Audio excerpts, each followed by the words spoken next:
the Celtics traded him to the 76ers for what appears to be an apple and a bag of Cheetos. No, they traded him for Paul George, 2 first-round picks and 2 second-round picks, and it's crazy. And I don't know, were the Celtics that desperate to get rid of him? Was Jaylen Brown that desperate to leave Boston?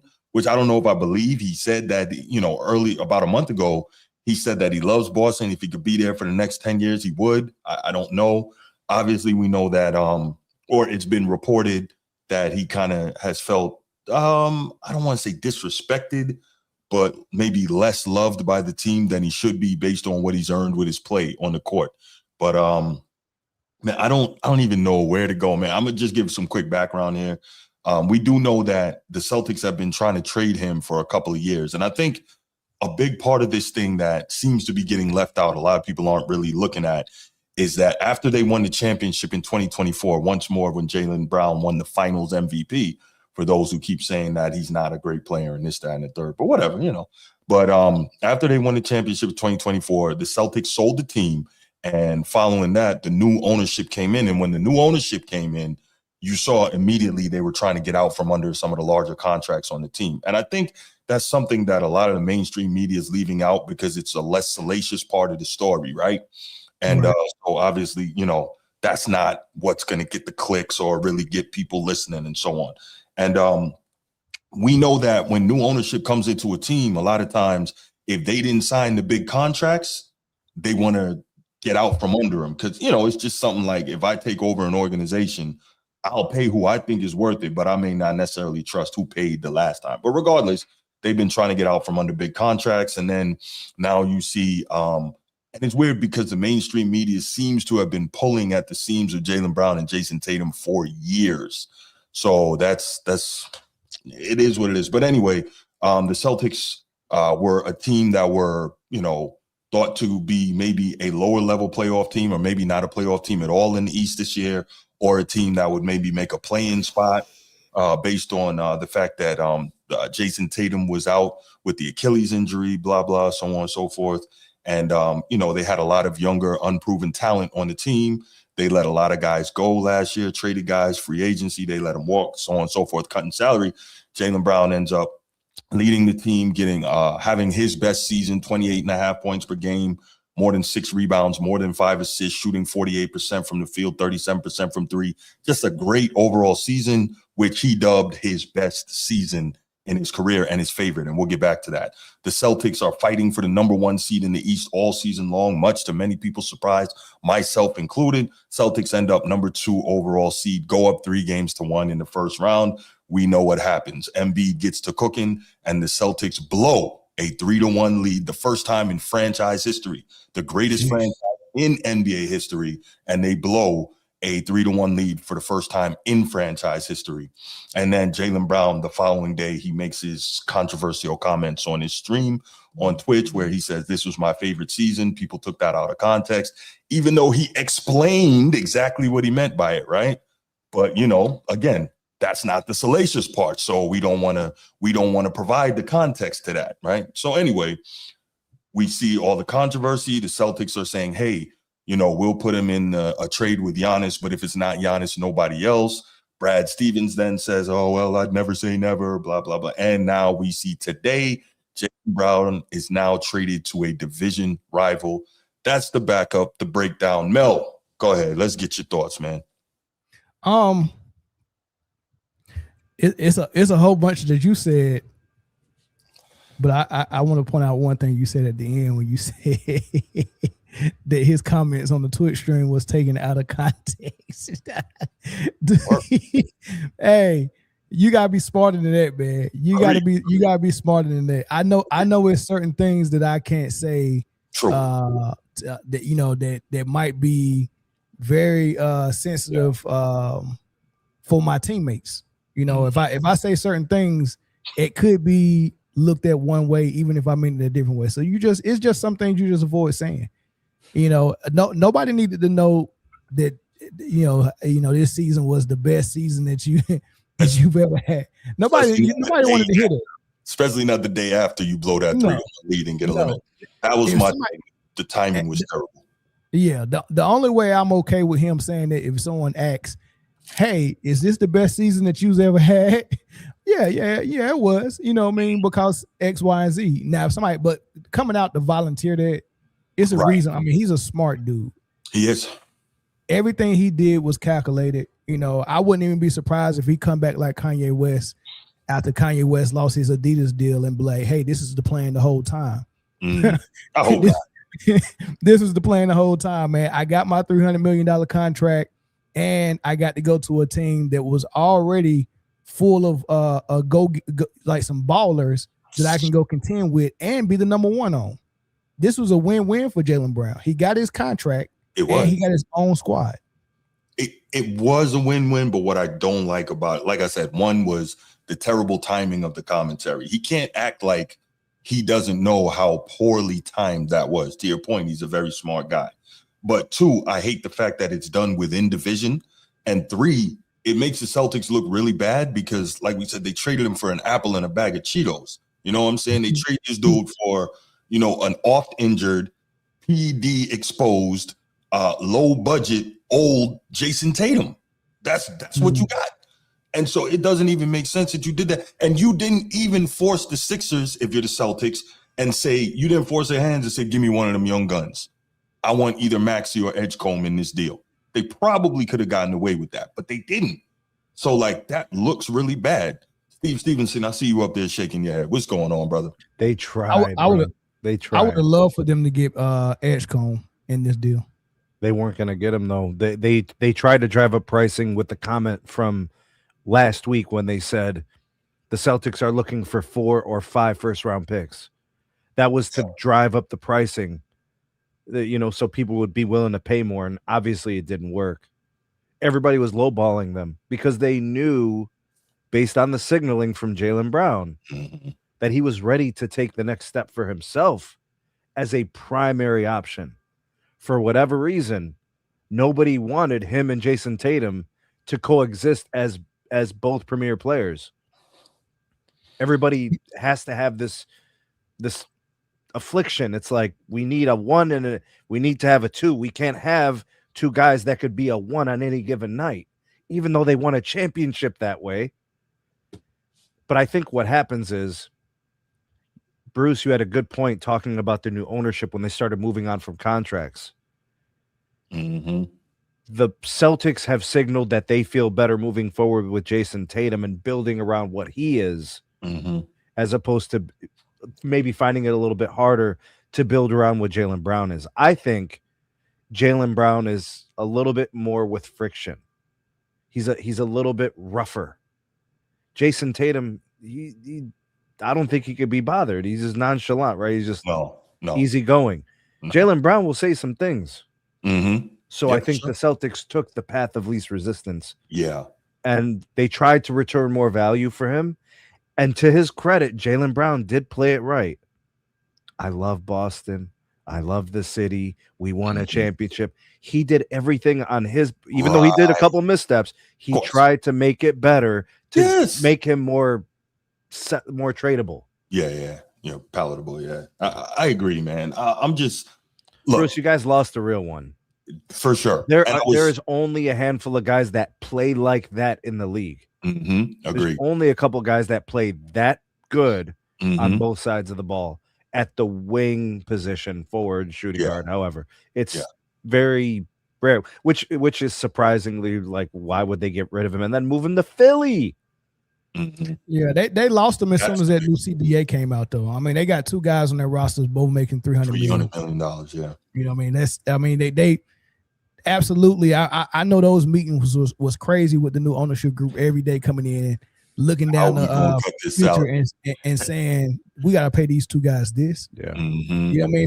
So this was going to have to happen. And unfortunately for the Celtics, after they dangled him out there for every team to know that he's on the trade block and that Giannis trade didn't go through, now every team is like, there's no way you can bring him back. For one, you know you want to get rid of him because of that salary and because he's been a distraction and he's messing that locker room up. And if you bring him back, y'all relationship is not salvageable. So you got to trade him, and we're not offering you anything. I think that's a false narrative that he's been a distraction, messing the locker room up. Like nobody.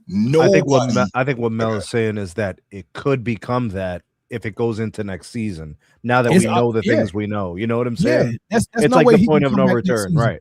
Yeah, like people was even saying that Kevin Durant was a distraction for these tweets that came out that Van Vliet has been on even All the Smoke and his own podcast saying that was false.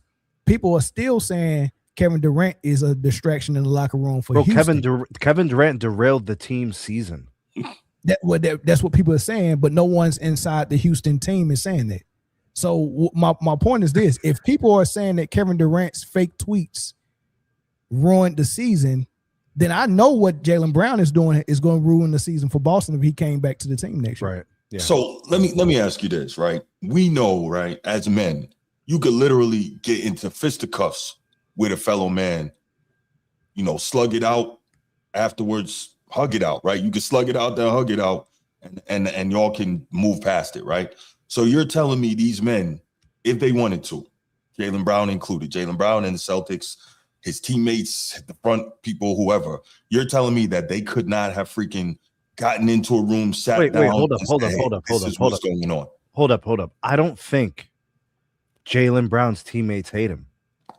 I don't think they dislike him at all. I don't think so either, because I think they played hard with him, for him, by his side all season long. Agreed. I don't think that's an issue. Mm-hmm. I think this is a structural dynamic of salary and a guy who seems ready to just be like, well, they seem to like the other guy better. Right. There's an element of that, right? So, but I don't think there was any vitriol. The distraction is because he has an issue with somebody, or the entire front office. He's having an issue. I don't know if it's the coaching staff or the front office or the ownership. He's got an issue with them, and he keeps voicing his opinion publicly. When we found out how much the Bulls didn't like Jerry Krause, it was 30 years later when The Last Dance came out. Now, we heard rumblings of it back then when it was like when Michael Jordan made comments like players win championships, not organizations, or not ownership, or not GMs, or whatever the case may be. Wait, who said that? Michael Jordan. Like the last 2 years that he was with the Bulls, when they knew Jerry Krause wanted to break them up, they would make little comments like that. Yeah. But no one was going on no freaking public forum and like having long conversations about what they don't like, and then on top of the fact, now I'm in a back and forth with Stephen A. Smith, and now I'm overseas doing an interview talking about ESPN and how horrible they are. Like, he was becoming a distraction. He was. It's the truth. Well, there were headlines, there were stories. I mean, that's all valid. It's true. All right, real quick, let's take a quick 2-second break. Shout out to everybody that's in the chat. Really appreciate all you guys, 60-something of you. Thank you so much for being here. Make sure you hit that like and subscribe. We really need you to hit those likes and that subscribes. Make sure you hit the like and subscribe on SMT Media Network as well as the Format Podcast. Appreciate that. Got a quick soundbite from Jaylen Brown, right? I've had people telling me Jaylen Brown is a cancer and this, that, and the third. And I'm curious to know if you feel like this sounds like a cancer to you. I'm grateful, man. I'm grateful for the ups and downs. I'm grateful for the community. I'm grateful for the Celtics allowing me to come in, and do my thing and use their platform to be to inspire and to be inspired. Does that sound like a cancer to you? No. Okay. Sounds like a guy who appreciated his time there and his opportunity. Correct. Yeah. Now, this is even before he got traded, though. This is not like today where he's just trying to take the high road. This is prior to him getting traded like a couple of weeks ago or whatever. But this is a crazy situation. And I know I keep saying it. I just can't get over the fact that this happened in division. Bro, they got nothing. So earlier in the week, Paul Pierce, bro, or Paul George. Yeah, I know. That's just because of salary. I think he's getting paid a lot, right? Yes, because that's the only way something like that. Yeah. So I saw something earlier in the week saying that there's a possibility of Jaylen Brown and somebody else getting traded to Denver for Jamal Murray and somebody else coming back to Boston. And I was like, well, as much as I don't, I don't want him with Jokic, like, he would be out of the conference, out of the division. That could be interesting, but needless to say, you trade this guy, 6 hours down there. That's not good. I don't understand this. Now you have to see this man 4 times in the regular season and probably in the playoffs. Is that really what you want? You really, that's what you want? You know what it's about. Yeah, I mean, if they like him as much as y'all saying they like him, I would want to see him 4 times a year too. Hey man, that's our friend. Let's see him 4 times a year.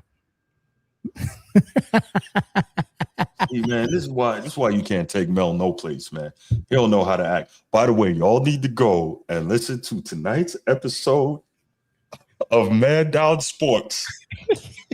The stuff Mel was saying, I'm not gonna repeat it. I'm just saying he went in on somebody very ignorantly, and it was hilarious. I didn't curse. I didn't curse, Bruce. No, you didn't, but it was. Was this today? It was today.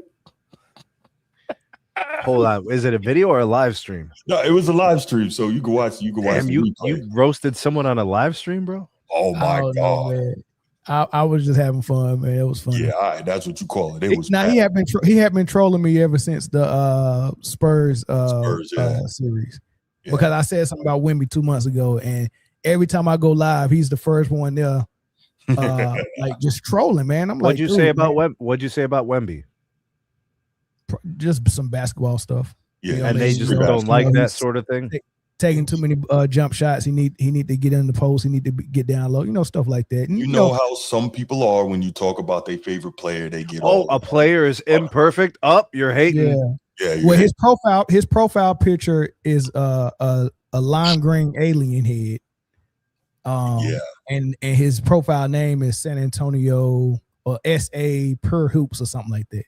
So he's a Spurs fan and a Wemby fan, and he just couldn't handle that I was critiquing his favorite player, and he decided that every time this man goes live, I'm gonna be the first comment, and I'm trolling the entire.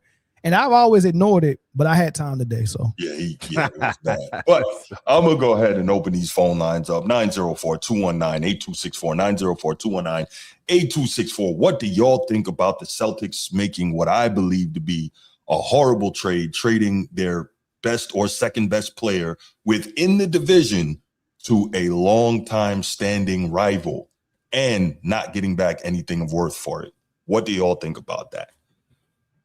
Oh my gosh. Here we go. What's up, Sean? How you doing, man? Man, what's up, Bruce? Maintain. What up? What's up, man? What's popping? Hey, Bruce, man. Here we go. Your team got fleeced. Yes, I know, Sean. I'm aware. Celtics got played.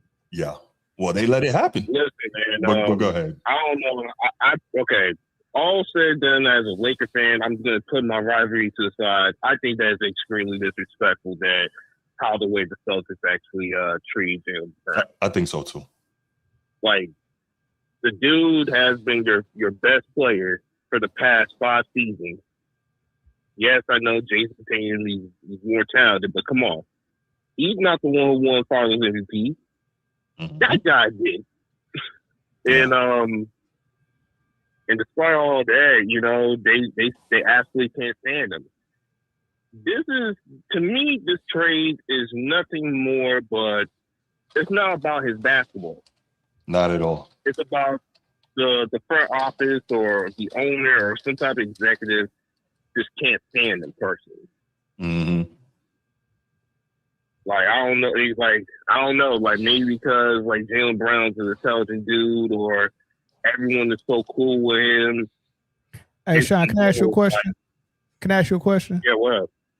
If someone in the front office can't stand Jaylen Brown, do you think they give him $305 million? I mean, listen, man. Those guys are so rich that if you hand over $105 million, they could still hate you. So, what's more likely to be true?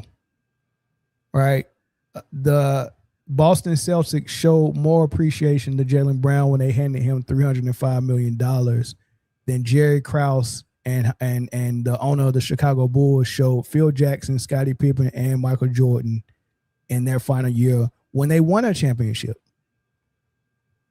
Which organization showed more appreciation? You got the GOAT coach, the GOAT player, and the GOAT co-star all getting told by Jerry Krause that we're not bringing you back even after you won the daggone championship to complete a three-peat. And they showed them no love, no appreciation, and let them walk. Let Jordan retire, let Phil walk in free agency, let Pippen walk in free agency. But the Boston Celtics said, we appreciate Jaylen Brown so much, we're going to give you $305 million after we gave $310 million to Jason Tatum. I kind of have to look at two different situations. Michael Jordan, he's the face. He was the face of the NBA. You know what I mean? Jerry Krause has no choice but to, you know what I mean, regardless of how much he hates him, he knows that Michael Jordan is going to win those titles, regardless if he's there or not. The thing with Jerry Krause is he personally was jealous of Michael Jordan. And okay, so all right, so now we almost answered the question. So the question was, which organization showed more appreciation to their star, the Bulls or the Celtics? I mean, this situation, I'm going to have to say the Bulls. That is what do you call that, Snead? What do you call that? I call that wrong. Oh, come on, man. Sean, my guy, bro. You're my dude, bro. All respect. Okay. But when they give you max money, they are saying you are here for a long time with us. Yeah, that's an investment. That's an investment, my guy. Not short term. They gave him max money with max years. The trade was also a sign of respect because they traded him to a good team and they traded him timely. They told him, play nice. We'll get you out of here like you want to be. Right. Sean, I'm gonna let you go, man. We gotta take the next call, man. I appreciate you though, brother. I know. I'm just saying that, you know, that $305 million, and then you just go away while you're the guy that you projected to be the face of the team is injured. Right. Sean, I gotta let you go, man. I gotta let you go, brother. I appreciate it. All right, Sean. All right. Later, bro. Nino, what's good? Hey, Bruce. What up, my brother? I feel for you, but I think y'all gonna be all right, man. I don't know what it is. Y'all got a big man. He can't shoot free throws, but right. he's decent. And y'all had another signing. Who I'm missing? Who else did y'all sign today? Well, we signed I think Mitchell Robinson either this morning or yesterday. That's a good signing. That's a very good pickup. I think the Lakers took like half of the free agents today. Yeah, I know, right? And we'll get to that. Robinson, I think y'all signed one more guy. I would have to check, but I was paying attention to help. I paid more attention to the Mitchell Robinson just based on the fact that it was what do you call it? You know, you got the size there and the rebounding. They paid him, bro. And you hurt not really like 15 million a year, 47.5 for 3 years. One side of the ball, bro. Yeah, but that's okay because you also hurt the champions in your division. Okay. So I'm cool with that. All right. Okay. Only thing alarmed me was the reports about analytics come out and y'all trade Brown and y'all shoot a lot of threes like y'all really live by that. Well, that's gonna have to change. If that's what y'all doing, y'all might not win another championship in the next 10 years. All right, don't worry about all that, man. Look, we're gonna take this one day at a time and try to figure out what's going on, you know. If y'all traded Brown for that reason, yeah. Now, hopefully it wasn't. Hopefully it was just okay, Mike Conley, that's who it was. Mike Conley. Mm-hmm. It's gonna be a true Tatum. I think the media did y'all in. This been the best. Oh, for job. sure. We talked about it. This been the best media job since Bron and Kyrie and Shaq and Kobe. Mm-hmm. This been the best job because I've never heard no rumblings from Tatum or Brown. Nope. I think Ed Dog was sending notes to the media. You know, he had a lot to do with this. After they won the finals, Kendrick Perkins asked something about who team. I'm like, what is going on? That's what they always do. Y'all gonna be all right. Yeah, for sure. Be all right. I appreciate the call, Nino, man. We'll let you go. Nino. A couple more calls on this, brother. Thank you, man. All right. You're getting souffled today, bro. I know, right? Caller from North Carolina, caller from Utah. I saw you. Call us back. Call us back. Boston is going to go all in on Jokic. No. Nah, man. We like people who play defense in Boston. Nah, I don't need that. Caller from North Carolina, caller from Utah, call us back. We're going to wait just another minute, see if we get another call or two, and then we'll go ahead, get to the next topic because we got some stuff to get through, and Steve Stevenson got some. I know he's going to have some good stuff for us. All right. Hey, be ready. Coach T, call back. There we go. Coach T, what up? What up? What up, Bruce? Laker Nation, holla at your boy. Man, if I knew y'all was going to let Jaylen Brown go for that, man, who would get y'all three? Nah. Hell nah. No. Get your ass off the Nah. That's better. Hey, that's a better pickup than podcast. Nah. I would have preferred. Nope. I'd rather that than he go to y'all. Man, come on now, bro. Y'all giving up Jaylen Brown for nothing. Man, listen, I'd rather cut my foot off like Kunta Kinte out here than y'all have Jaylen Brown. Because Brad Stevens been sabotaging that your franchise for the last 3 years. I know. I knew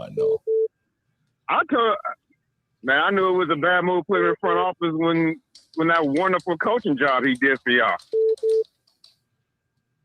Yeah. But I just want to say, man, this is a great day to be a Lakers fan. The only thing better than this is a championship. Man, this is a wonderful 48 hours. That's what you call the mistake? Laker Nation? Bron gone finally. Yeah, for sure. That was happy enough. Then I come to find out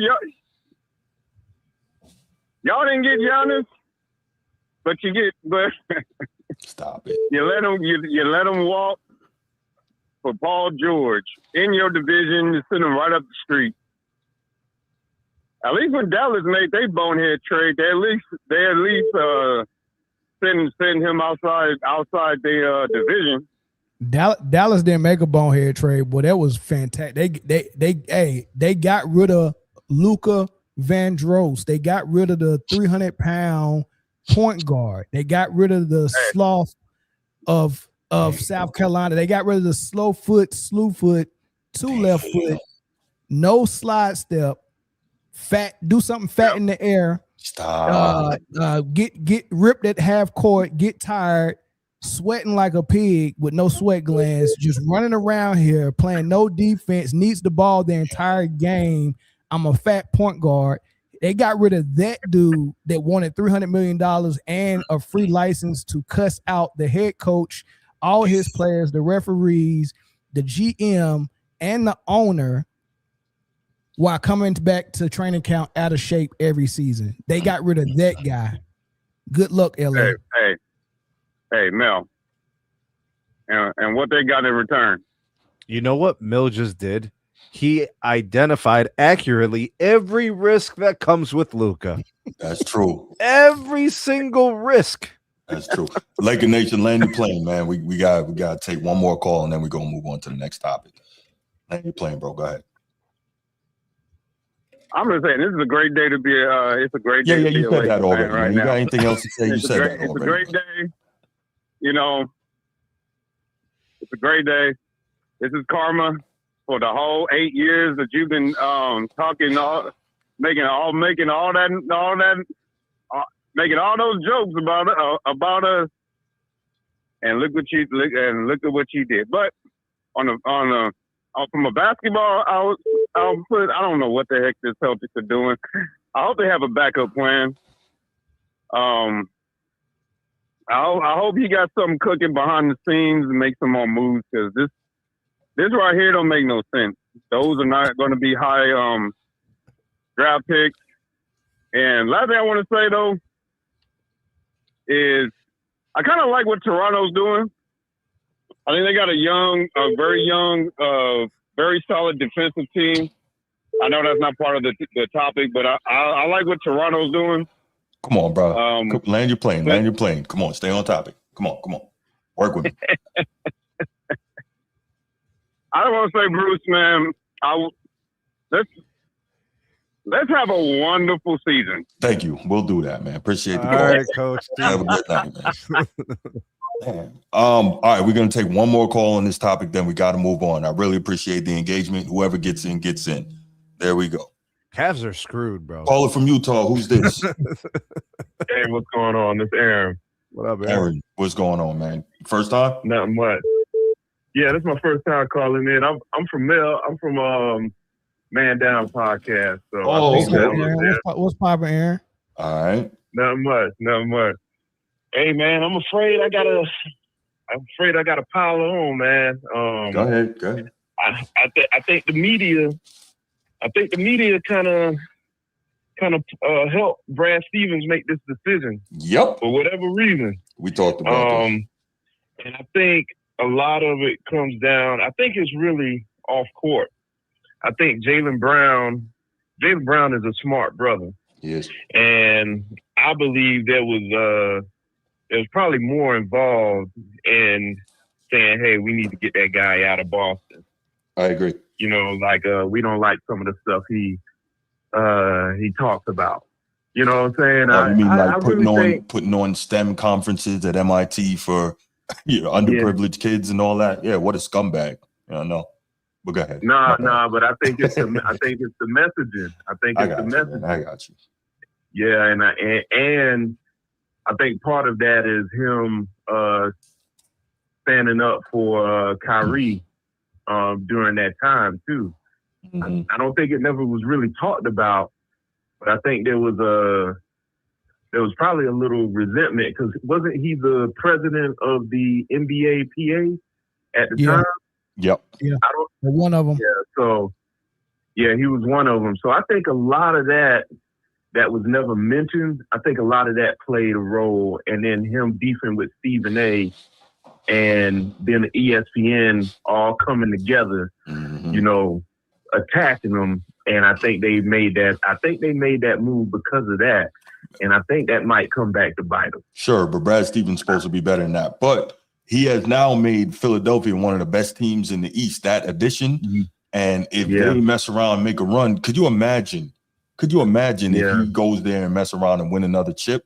Come on, man. That's your Finals MVP. Yeah. You know what I'm saying? Like I'm sorry, man. You don't trade away your Finals MVP, especially after the year he had with Jason Tatum. Yeah, but see, Aaron, what you're describing though is if there was some type of resentment for Brown of the things that he said and done and who he backed up, they're hurting Boston by breaking him up from Boston. They're not hurting Brown. Brown left with $300 million and got sent to a team that can compete. Yup. So you're not hurting Brown and playing with Philly and showing Philly a different level of that they can get to is going to get him paid a second time. For sure. Yeah. Right. So you're not hurting JB. This is helping JB. So I don't think it got nothing to do with that. I do agree with you that him being the way he is probably rubbed some people the wrong way, but it wasn't to the point. Like he's not at the point where now it's time to throw him away, like they did with Kyrie Irving. Like he's not that damaged. Like he still provides more than that little bit of irritation. Takes away from it. So yeah, this was just Boston saying, hey man, we gave you too much money and right now we kind of want to do something different. Yeah, because there's no way in hell you break that up. Tatum and Brown. Yeah. Nah. You don't break that up. Yeah, 6 Eastern Conference Finals appearances, 2 NBA Finals. To draft those type of players at the same time is you're not gonna get lucky like that again. But listen, Aaron, we got to run, man. I appreciate the call. Thank you so much. Make sure you hit that like and subscribe, bro. Thanks, Aaron. Yes, sir. Yes, sir. All right. All right, moving on to the next topic. Appreciate that. That was pretty good. All right, y'all. First things first, another quick note. 142 in the chat. Please, guys, make sure you hit that like and subscribe. We really appreciate everybody who's here. Thank you so much. You don't know how much it helps the show grow. Hit that like, hit the like. Also, comment, man. Comment, hit the like, subscribe, all that stuff. All right, let's get to it. Here's something I was thinking about. So Kawhi Leonard What to do, baby? is now back in Toronto, the site of his, I'd say, greatest accomplishments as an NBA player, and the site of when he was last at his peak. And we know that was at 2019, Kawhi Leonard led the Toronto Raptors on a run through the NBA playoffs, through the Eastern Conference, and beat the Golden State Warriors in the finals. Now, did he get some luck on his hands? Sure, but he had a hell of a run, and he was, at the time, probably the most coveted free agent in the league, ends up with the Clippers, and that run, I suppose, with the Clippers kind of underwhelmed. And so it led me to thinking, is this the worst superstar free agent signing of all time? And it's not just about Kawhi Leonard missing so many games throughout that period. It's about the fact that they pushed away a guy who would become a superstar, two-time MVP and a champion in Shai Gilgeous-Alexander because Kawhi Leonard wanted, oh, what a coincidence, Paul George, right? And I'm not going to totally diss Paul George, because Paul George, while Kawhi Leonard was injured, led the Clippers to their only Western Conference Finals appearance in franchise history. So Paul George did play well during that run. But what year was that, Bruce? 24? 23 or 24. 23 or 24. Yeah. Okay.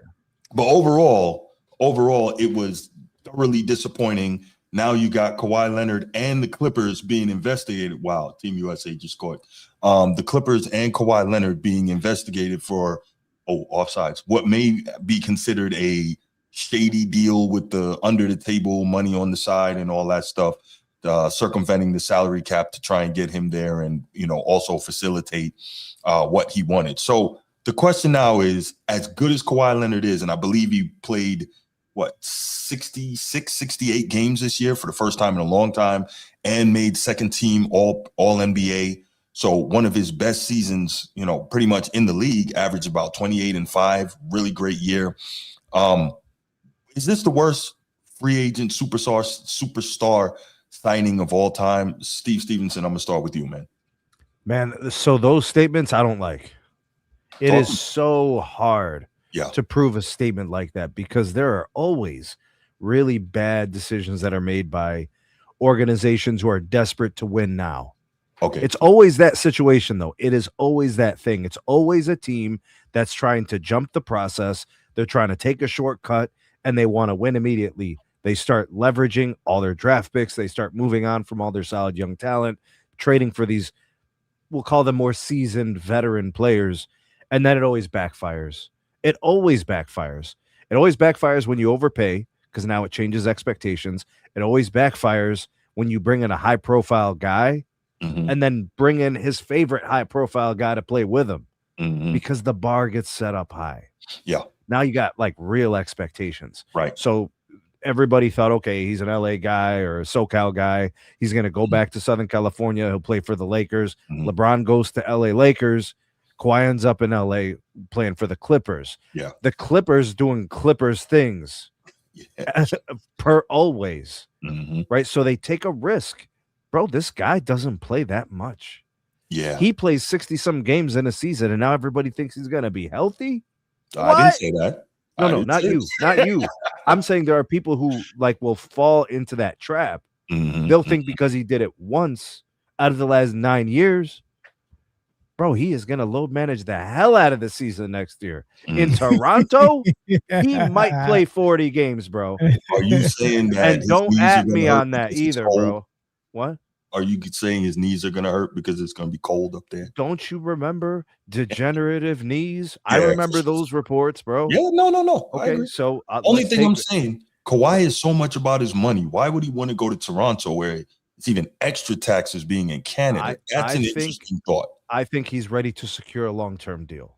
Okay. And I think he has the positive equity with that organization and that city that he's delivered a chip, and they will grant him that. So, for example, James Harden agrees to go to Cleveland. Why? Clearly, there was a signal or a promise from the Cavaliers front office they would be extending him in years.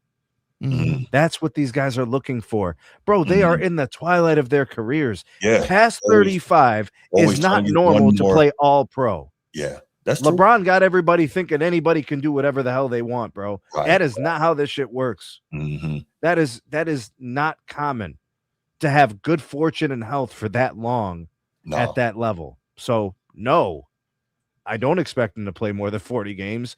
No, he is not going to live up to whatever contract extension he gets.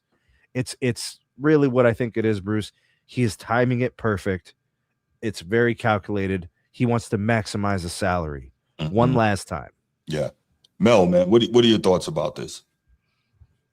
I mean, I like it, man. I mean, bring a fan favorite back. Bring somebody that was able to catch lightning in a bottle in Toronto, and who's going to carry that team, Mil? I mean, they still got Scotty Barnes. Scotty Barnes will carry this team. Scotty Barnes and what's his name? RJ Barrett is a good number 3 there. Scotty Barnes is going to carry this team. They had a good young player. He got 3 names. Boyle, last name Boyle is a 3- name type deal. I think he was a rookie last year. They like him a lot as well. Also, they made him untouchable in that trade, so they really got plans for him. But Emmanuel quickly was playing pretty decent. You know what I mean? I think Kawhi looked at the situation, and exactly what Snead said. Whatever team he went to had to be able to give him some type of signal that they willing to extend him. But I think he got that signal for multiple teams. The way it was reported, and this could be wrong, but the way it was reported, Detroit was looking into getting him, and he shot that down and said, "I would not extend with Detroit. So y'all can trade for me, but I will test free agency after this 1 year," which is the same thing he said with Toronto. He didn't want to go to Toronto, and he said, "I would not re-sign with Toronto," and won a championship, and still was like, "Oh no, peace." So he's a man of his world, and he a man of his word, and he likes what he likes. And he wanted LA from the jump when he left San Antonio. He told Toronto, "If you trade for me, I'm not staying." But he gave them 100%, gave them all. Obviously, won a championship, and he said what he said he was going to do, and went to LA. So him winning that championship in Toronto accelerated his value when he went to the Clippers, right? Like he basically was like, people were saying he was the best player in the world, Mil. He was. He was right there on that short list at the time. Here's my question though, right? Do you think that him going to the Clippers and the Clippers giving him what they gave him, do you believe that's the worst free agent signing ever? That's my question though. No. Kawhi to the Clippers? Absolutely not. No, absolutely not. Can't be the worst. It could be a bad one, but it can't be the worst. What's the worst superstar level free agent signing? Bruce, there have been a lot over the years. I'm not saying there haven't. I'm asking you. I don't know. Let's pick 5 really bad ones and see if they're worse than Kawhi's. James Harden to the Cavs. Nah, I don't think there's a such thing as a bad free agent signing when it's a superstar. No, even after we get all the results, it's just a signing that didn't work out. Like, put it this way. Okay, so how about this, Mil? If it's because of that person or it's external factors, there's other things too. It's different, right? I would say the Paul George piece is.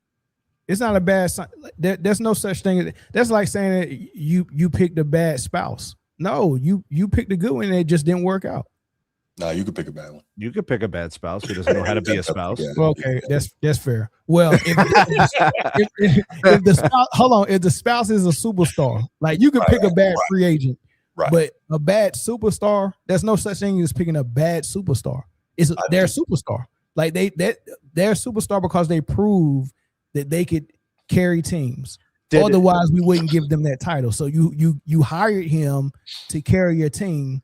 It just didn't work out. So, but I look at you not getting what you were supposed to get out. Hold on, Bruce. Hold on. Everybody knew about his knees. True. Everybody knew about the load management. True. Everybody knows about Uncle Dennis. Mm-hmm. Everything was known. Nothing weird happened in LA outside of the Clippers doing Clippers things and then Kawhi being a part of it. Mm-hmm. In fact, it is very normalized for the Clippers to do something stupid like what they did with that stupid nonprofit to give him more money. Yeah. Ridiculous. Some of that is actually egregious. Agreed. Yeah, like you can't even keep it 100, keep it $100 and straight with the business. Nah, coming straight off a championship with Toronto, there's no way signing Kawhi was a bad free agent signing. They said he was the best player in the world, Mill. I'm with you, bro. Maybe extending him after his knees gave out. Right. Maybe that could be bad, but at that point, it all worked out good for Kawhi Leonard because you got the new owner in ready to spend money, and he's building a new stadium. And by the time it got to the point where Kawhi needed to re-sign, it would have made no sense for them to lose Kawhi going into that new stadium that they want to sell seats. So we need a superstar. It's the same thing when the owner bought the New Orleans Hornets. He didn't want to buy it without a superstar. That's why they shut down the Chris Paul trade to LA. Like, if you want me to buy this team from the NBA, because the NBA was in charge of them because they didn't have an owner.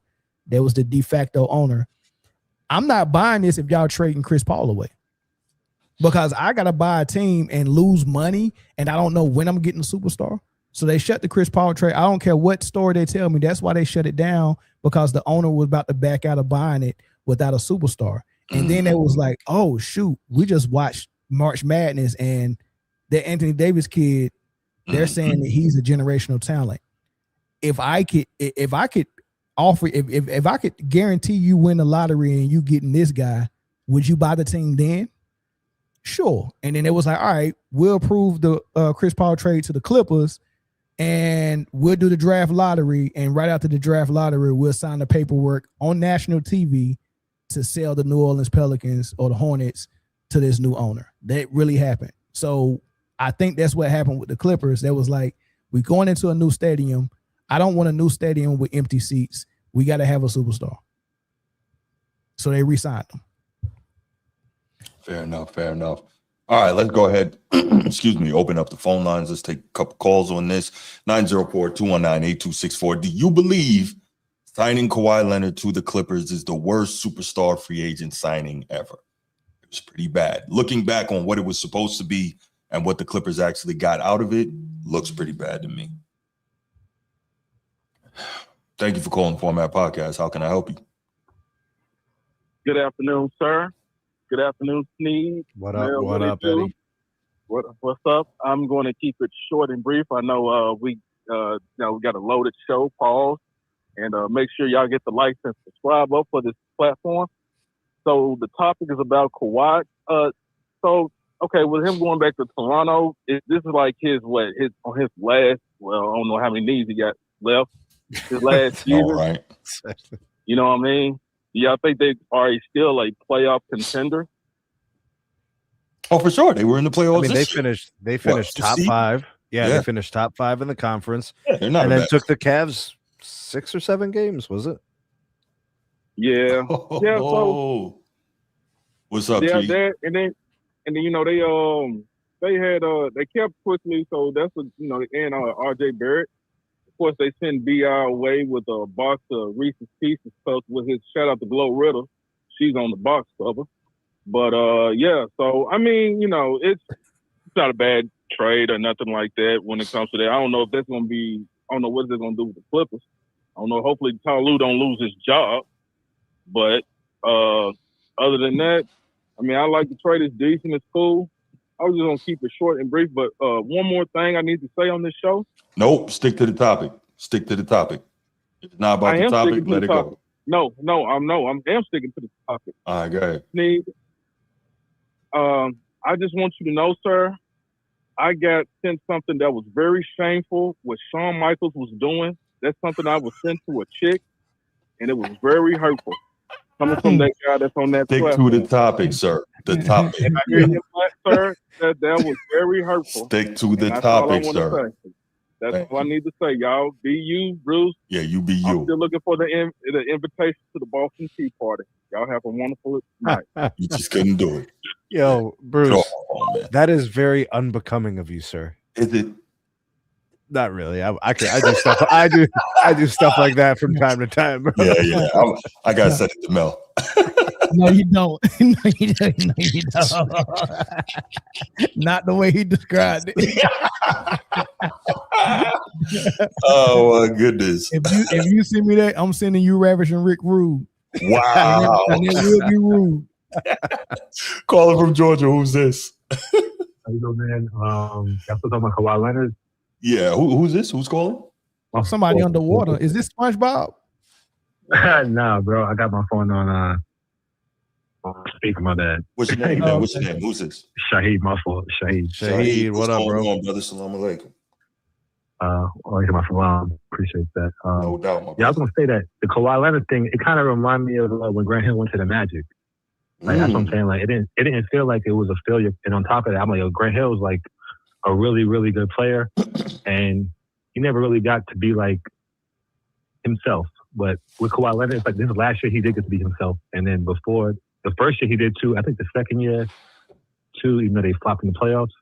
But for the most part, I'm like him being injured. I'm like that kind of reminded me of Grant Hill. So that's like kind of my take on that. I don't think he was the worst free agent signing either. I thought you sound like Stephen A. right now. Oh, you asked the question. My fault. I didn't say he was. I thought you was agreeing with that. I could have sworn you said that earlier. No, I'm directing the show. You know what I'm saying? You know. All right, my fault. All good, brother. All good. All good. But how y'all feel about like the signing though? Since like that's like something y'all talking about. I'm kind of like Mill. It just didn't work, right? I mean, you do what you think is best for your organization. You bring in a superstar. I'm telling you, the dude was referred to by many as the best player in the world right after that chip in Toronto. Yeah, no doubt. I think at the time it looked good, right? But I think there may be an argument to be made for it being one of the worst free agent superstars. Bro, look what Houston was willing to do for an age star and Kevin Durant. Crazy. You know, look at what the Brooklyn Nets did to try to win. Like they try to do a lot of things. You know, I get it, but I'm saying when you look at after the fact, now obviously you never see I can't believe Shawn Michael did that on Snap. Is that AI? No, that's real. That's real. He did that. They let him do this on TV. That's the Attitude Era. That's when they used to pan the camera away on Monday Night Raw, bro. You know, they was wild. That was a real time though. Yeah, see, he knows it. He knows what it is. That was a real time, man. What you mean? Oh man, but yeah, Shahid, man, I appreciate the call, brother. Thank you so much. Make sure you hit that like and subscribe, brother. Yeah, Bruce, that Ravage and Rick Rude if I was gonna send you, ain't got nothing on this. All Ravage and Rick Rude was doing was dislocating his hips a little bit. That's it. Yeah, that's all he was doing. Yeah, Lee, this is horrible. Hey man, people out here, there are some people who behave like that. It all started when Macho Man was doing circles around Mean Gene in those promo videos, and then it turned into that, bro.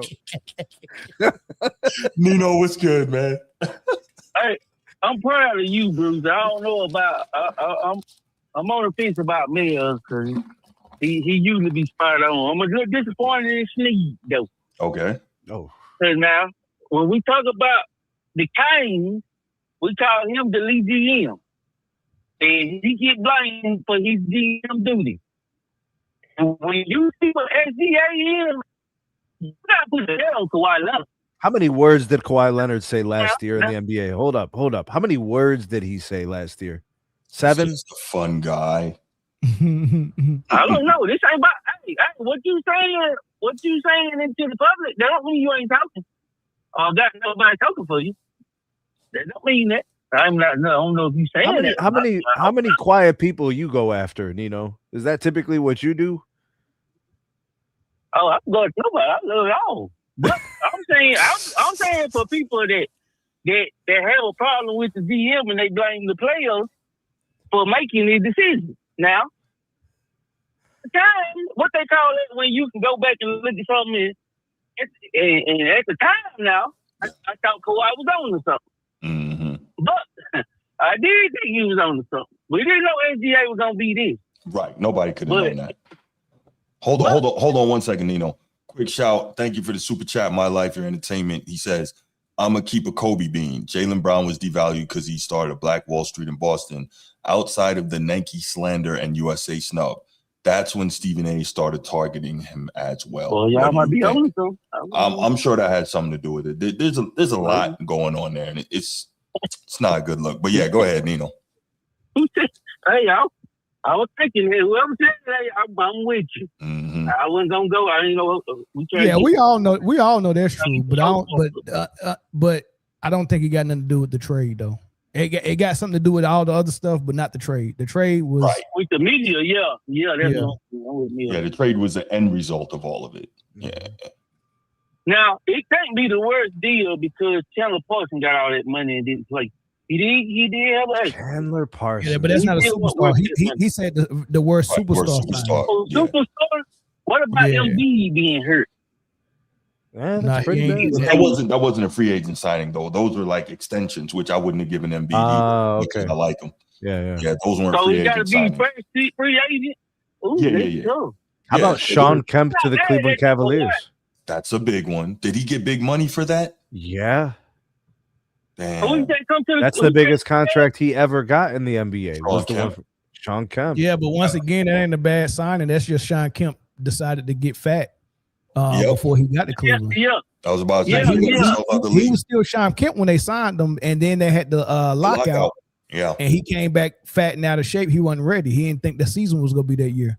Came back fat. He never lost the weight. Yeah, DC so did that too when he went to Philly after New Jersey. DC, Derek Coleman. Oh yeah. By the way, Derek Coleman would have been a problem in today's NBA, but that's a whole. Oh man, Brad Miller in today's NBA is Jokic. Yeah, he would have been totally destroyed. Mm-hmm. But I'm gonna say this though, I agree with Mel because I'm not mad at him for getting Kawhi. You got to get Kawhi and pay him, and he could load manage like he won in Toronto. I'm just calling out the hypocrisy. And I'm being a little messy. I got you. Yeah, man. I'm blaming the Kawhi. I'm blaming the Kawhi DM skills. Now, we didn't know Paul George was gonna be Paul George, pandemic piece, but that's what he turned out to be. And I gotta put a little bit of that on Kawhi. But in totality, you gotta get Kawhi if he's on the board for the case. So that's that. No doubt. All right, Nino, appreciate the call, brother. All right, let's go ahead and let's take it to the next topic. And I am going to step back from this one, and I'm going to let the CFO of GTFOH go ahead and take over and run this. Steve Stevenson. Let's go to the next topic. Yeah, man. LA Lakers. All right. LeBron no longer a Laker. His tenure with the Lakers is over. The way it's being reported by some, Nick Wright, ESPN, Shams Charania, the usual suspects, Colin Cowherd. Right. LeBron has walked away from the Lakers. He has decided the time is right that he should leave LA, depart from the Lakers, no longer look to remain with the team, find somewhere else to play. He still wants to play, but apparently he thought that his time for the LA Lakers is up. Everybody else in the world feels, understands, and thinks and believes, based on the Lakers' actions, that they felt like they were no longer requiring LeBron's services for the LA Lakers. Well, not at the money he wanted. Well, so here's what happens, right? He had a 2-year contract 2 years ago. Well, it was a contracted year, and then it was a player option. He received the ability to write his own check, $52 million. It was a player option. He didn't have to take that player option. They could have extended him for another year or two at that moment in time in that offseason. It didn't happen.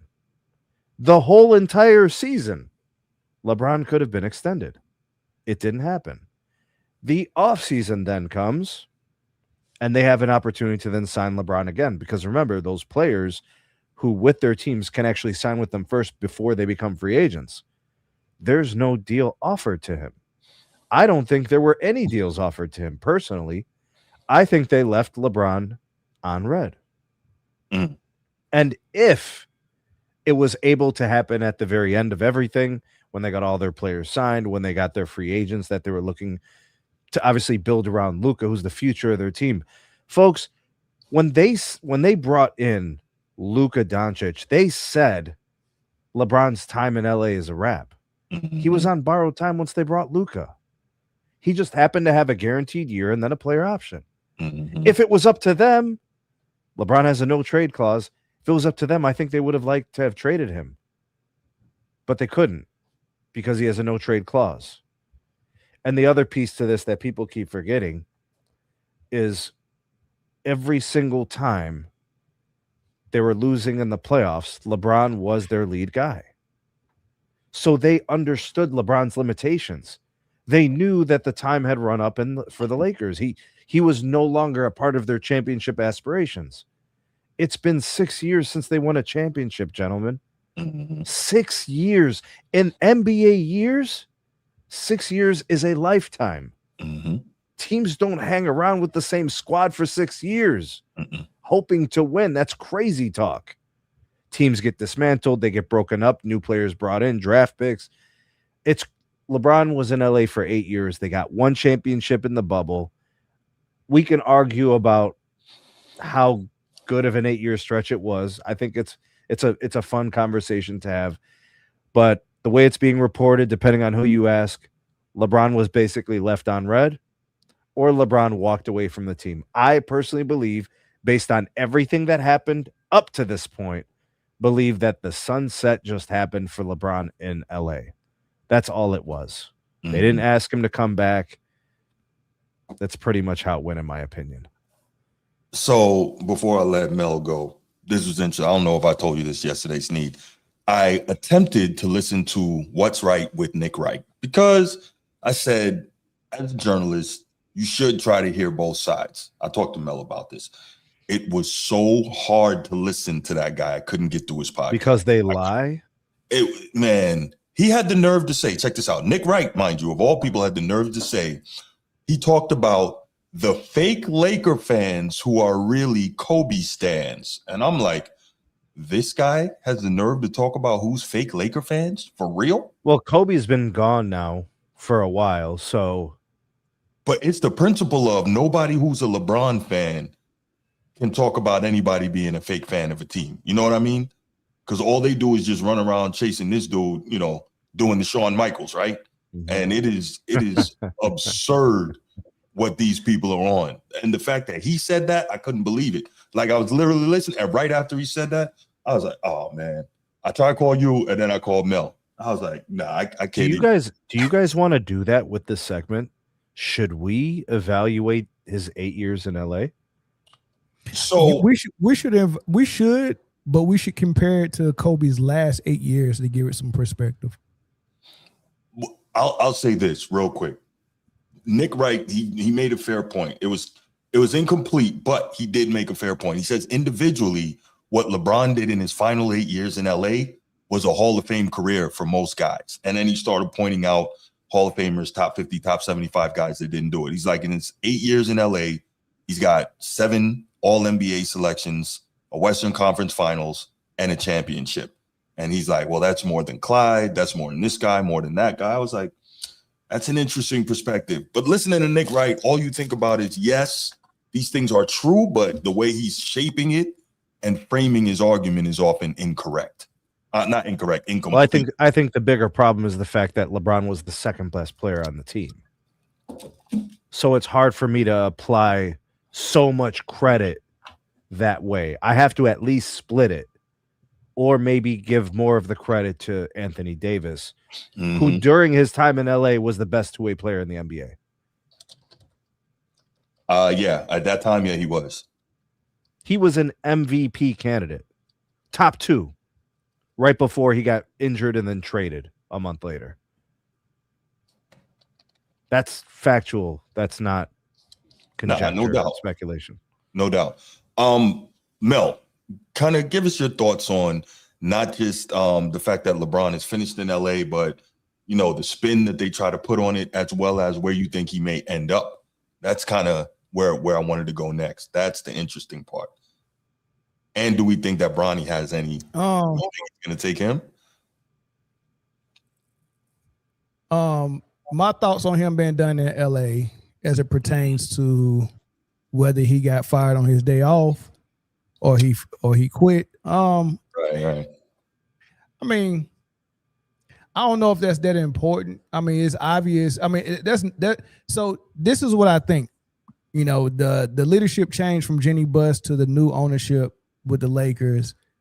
A lot of things get lost in translation. What I think Jenny Buss was geared toward is respecting LeBron James as an all-time great and letting him go out as an all-time great. So I think Jenny Buss was more in line with having him retire Laker. Now, they would like him to retire soon so they can move forward with Luka.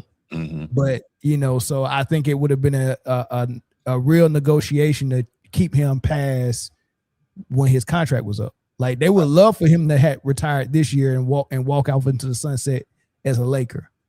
But we're not going to spend all our money and waste Luka's time with building around him just so we can appease this great so he can retire as a Laker. Mill, you're aware of the meetings between the Lakers and Luka that didn't include LeBron, right? Sure. Okay. All right. Sure. But those both those things could be true, that we're moving forward with Luka. Like, that's obvious. We're like, as soon as we bring the younger guy in, you already know that that's what we're doing. But we still have two things that we're trying to do. We do want to honor this great, but we need you to retire. We need you to retire. But he wasn't giving them a definitive point, right? So, like, if you don't give someone closure, how do they keep planning that way? Correct. So that's why we got where we got, right? So you not retiring again? Okay, cool. You want to stay? All right. This is the money we can offer if you want to stay a Laker. We want to keep you a Laker, but we can't keep you a Laker as a priority because we have to take this money and go do what they just did today. But listen to the reasoning of LeBron saying he's walking away from LA. What they're saying, he said he wants to be happy again. When was he treated bad? When did that happen? When they started negotiating. When they started negotiating. But so I try to shorten this up. So the Lakers wanted to do right by him. LeBron didn't want to retire, and it was kind of the same situation with Brett Favre and Aaron Rodgers in Green Bay. Like, dang, Brett, like, come on, man. Like, every year you don't know if you're coming back or not, and you're not giving us what we need to actually run this and do it smooth. Like, come on, we need you to, we need you to retire so we can send you off. So that was one thing. So I don't think the real story is whether the Lakers sent him packing or if LeBron walked away. I don't think that's the real story. The real story is the Lakers really think if they go and get Luka what he's asking for, these centers that he want and these catch and shoot players, that this actually is going to work. It's not going to work. The only thing we could say definitively is if they build a roster like Dallas did for him, they can get to the finals. That's what they think. But that's what they think they could reproduce Dallas 2.0. Right. But look at what the West is now, though. The West now is not what it was when Dallas got to the finals. They lost to an NBA Finals, right? They lost to the Celtics. Both the Thunder and the Spurs are better than those Celtics in 2024. Fair enough. Yeah. And I don't even think they can, like, without LeBron's leadership and without because LeBron has something over Kevin Durant, right? Without LeBron on that Lakers team, they ain't even messing with the Rockets now that they got Udoka reunited with Marcus Smart, or the ghost of Marcus Smart. I mean, he was able to revive himself during this playoff. Yes, he was. And they signed they actually signed 2 point guards. There was Marcus Smart and another one, I can't even remember the name. But they're not playing no games. They might not even be better than Houston. That's my opinion. And dude, yeah, good luck for the Lakers. Yeah, so they actually need LeBron more than they think they do. You know what I mean? I ain't got no smoke for LeBron, man. You know, he on his way out. I done gave LeBron enough smoke. I ain't got no more smoke for LeBron. The Lakers need LeBron. But I don't think LeBron dictates what happens in the NBA Finals, bro. Nah, he don't. But neither does Luka. Luka's going to blow a flat tire this season again. That he's on bad wheels. He has Tesla tires with a Tonka truck body. Damn. And he's rolling around that thing, and he wants to drive from Las Vegas to North Carolina on that. Right. Yeah, it ain't gonna last, though. Okay, y'all. Any thoughts on where LeBron ends up next season or this season coming? Don't do this, Bruce. What? I didn't say anything. I know what you're gonna do, bro. I'm not gonna do anything, Steve Stevenson. See, Horizon Vibes did it, bro. I knew it. He wanted to be in LA so badly. He did. He really wanted to play for the Lakers. Any chance now that Kawhi's gone, he just steps across the street to the Clippers, so he can stay in LA. No, Okay. San Francisco is not that far, so not on a private jet. No, but okay. So he goes to Golden State. You're saying there's a high probability. It's like an 8-hour drive from LA, right? I believe that rumor. I believe it. I think the distance to Phoenix is actually shorter. I think so. Yeah, but he'll take less money to play with Steph and Draymond. He'll take less money for that. Well, y'all forgot though that he said, and this is the interesting part. He said that he's not going to Golden State unless AD goes there, right? But to me, that's him just trying to show that, hey, I still have power. I'm still the man. But Washington said, no, we're not trading AD. We have no interest in trading AD. We like him here. So that's not happening. So I'm curious to see now, is he going to hold to that or is he going to cave because he needs someplace to go? Run the same play. I mean, he's still on the Clutch Sports, and New Orleans said they're not trading AD as well. And AD was like, well, I won't play. So they can run that same play again, and he'll be traded by the deadline. Man, at some point, man, these people really gotta stop like caving into these damn players, man. At some point, they gotta stand up. Like, look, no, not gonna be able to do it. Oh man. $1.99 super chat from AQG24. Also with LeBron, no more egregious free throw disparities. That should be interesting. Well, there's still the Lakers though, and Luka. Yeah, so Luka. They love to get Luka some free throws. They sure do. Bro, you remember the record in the regular season last year with those free throws? Oh, yeah. Dude, they had a 95% win percentage when he shot more than 13 free throws. Yeah. And, it's so funny. SGA is supposed to be the free throw merchant, but Luka shot more free throws than him. But by a lot. The same person is always talking about SGA, has nothing to say about Luka. But anyway, before Rivers got hurt, he would have been on pace to shoot more free throws than SGA too. They would have had two guys. Rivers was shooting them free throws, dog. Danny Avdija was doing it too. Who? Danny Avdija from Portland. He shot more free throws than SGA did also. Yep, absolutely. Just another proving the false narrative. But anyway, ethical basketball though. Sure, ethical. Yeah. So I'm just curious to know. Like, I'm just thinking, where could LeBron end up next year? My homeboy from Brooklyn was telling me today that LeBron could end up with the Knicks. I'm like, LeBron wants nothing with New York City. He's not built for that. And if you're the Knicks, why would you? You just won. Like, why?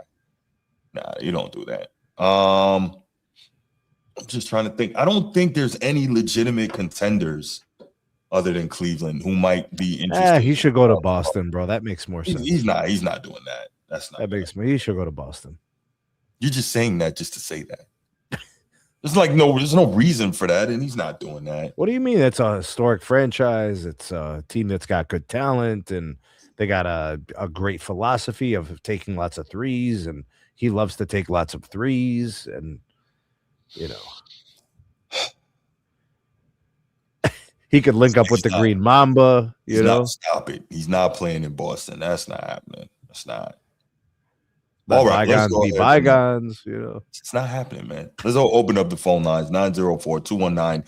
904-219-8264. Where's LeBron playing next year? What do you think? Also, What do you think about him and Clutch spinning the narrative that they told the Lakers that LeBron won't be there next year? Because we know that's some BS. What up, Bruce? Hold on for 1 second, brother. How y'all feeling this evening, man? Brucey. Outstanding. Hey, man. Damn, it's hard to get in this party tonight. Tickets sold out to get in the format podcast, brother.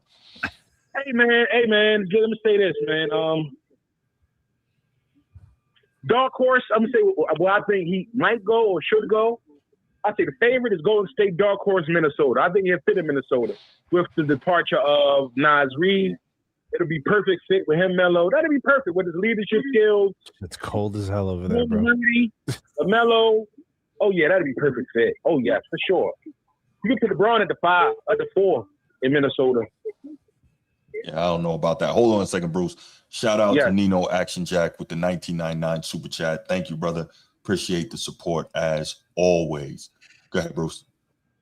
Yeah, I like that Minnesota move or the Golden State move.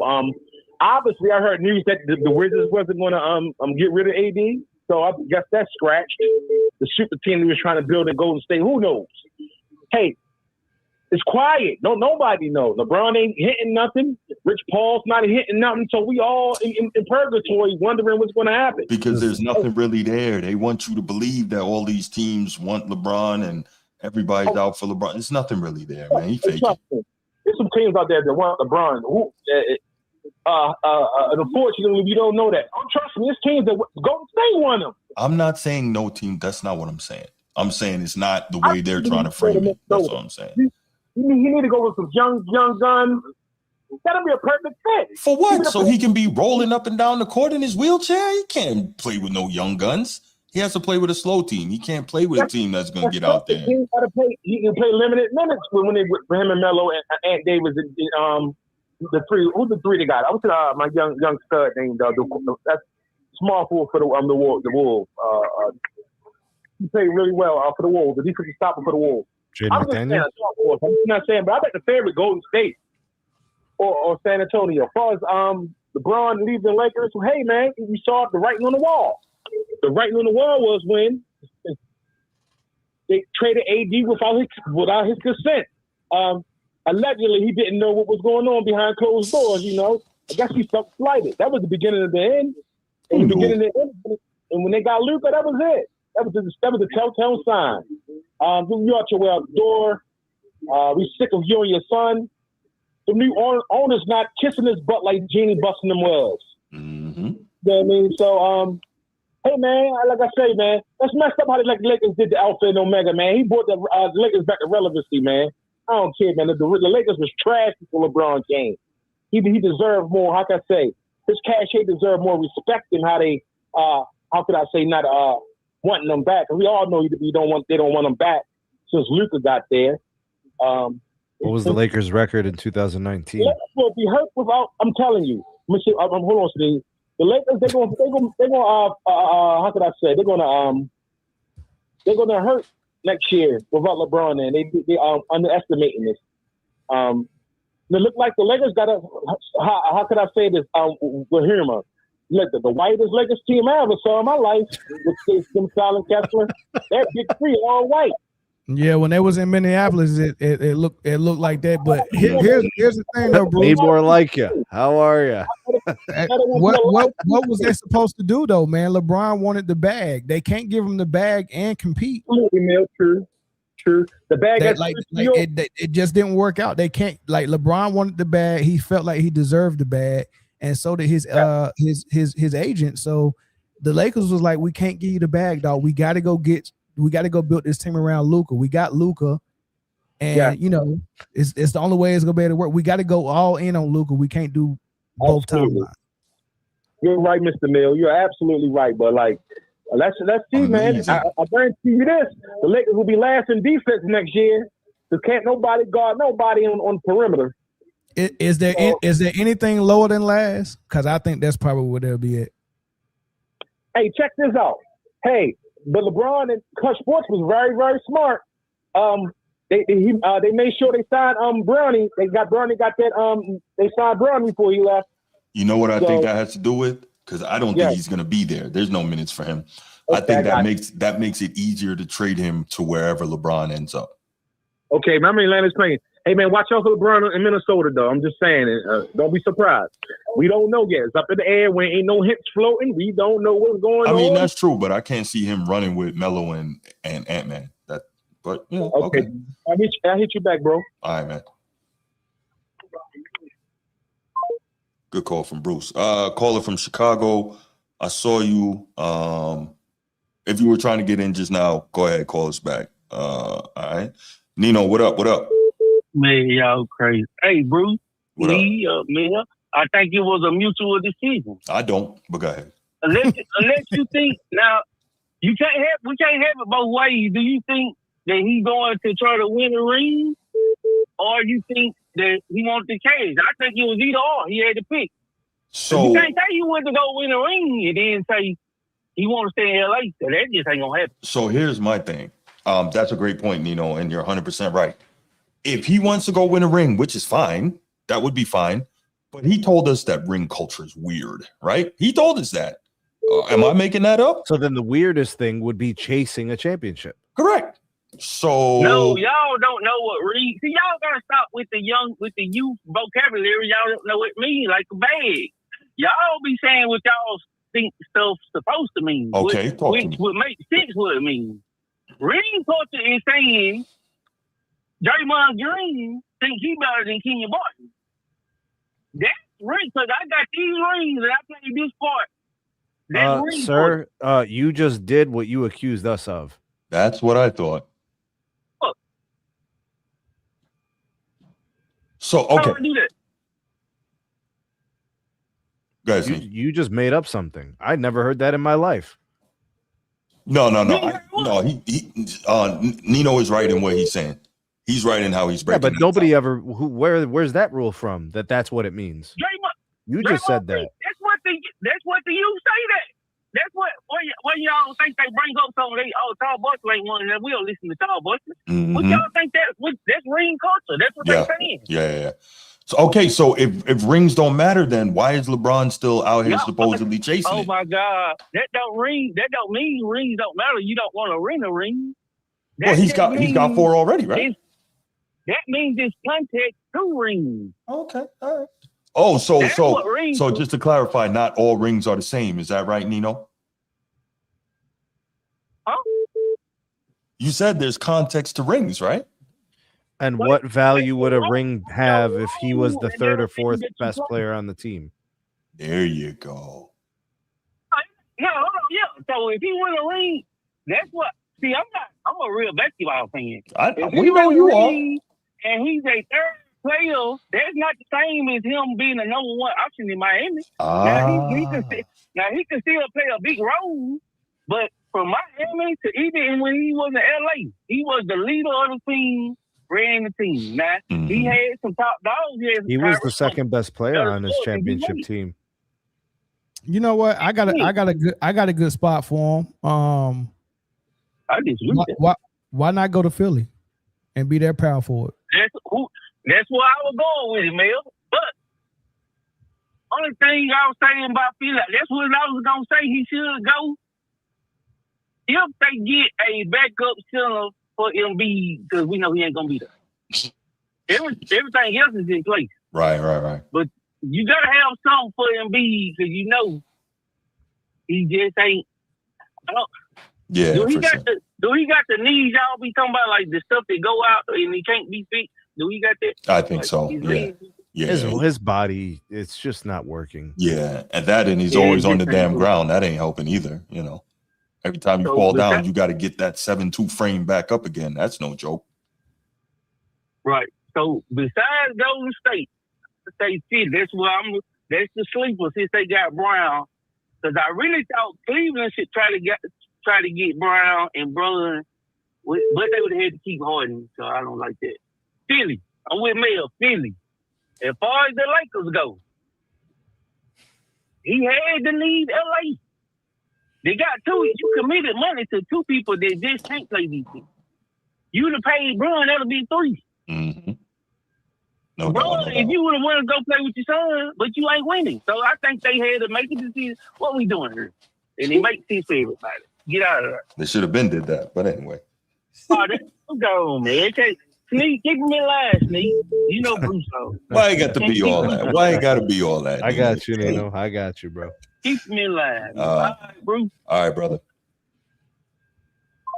All right. Caller from Chicago. I want to get you in. I know you've been trying to get in. We haven't heard from you all night, so let's get you in. BC from Georgia. What's good, man? BC. What's up, man? What up, brother? Bruce, Lee, Mel, what's going on, man? What's poppin'?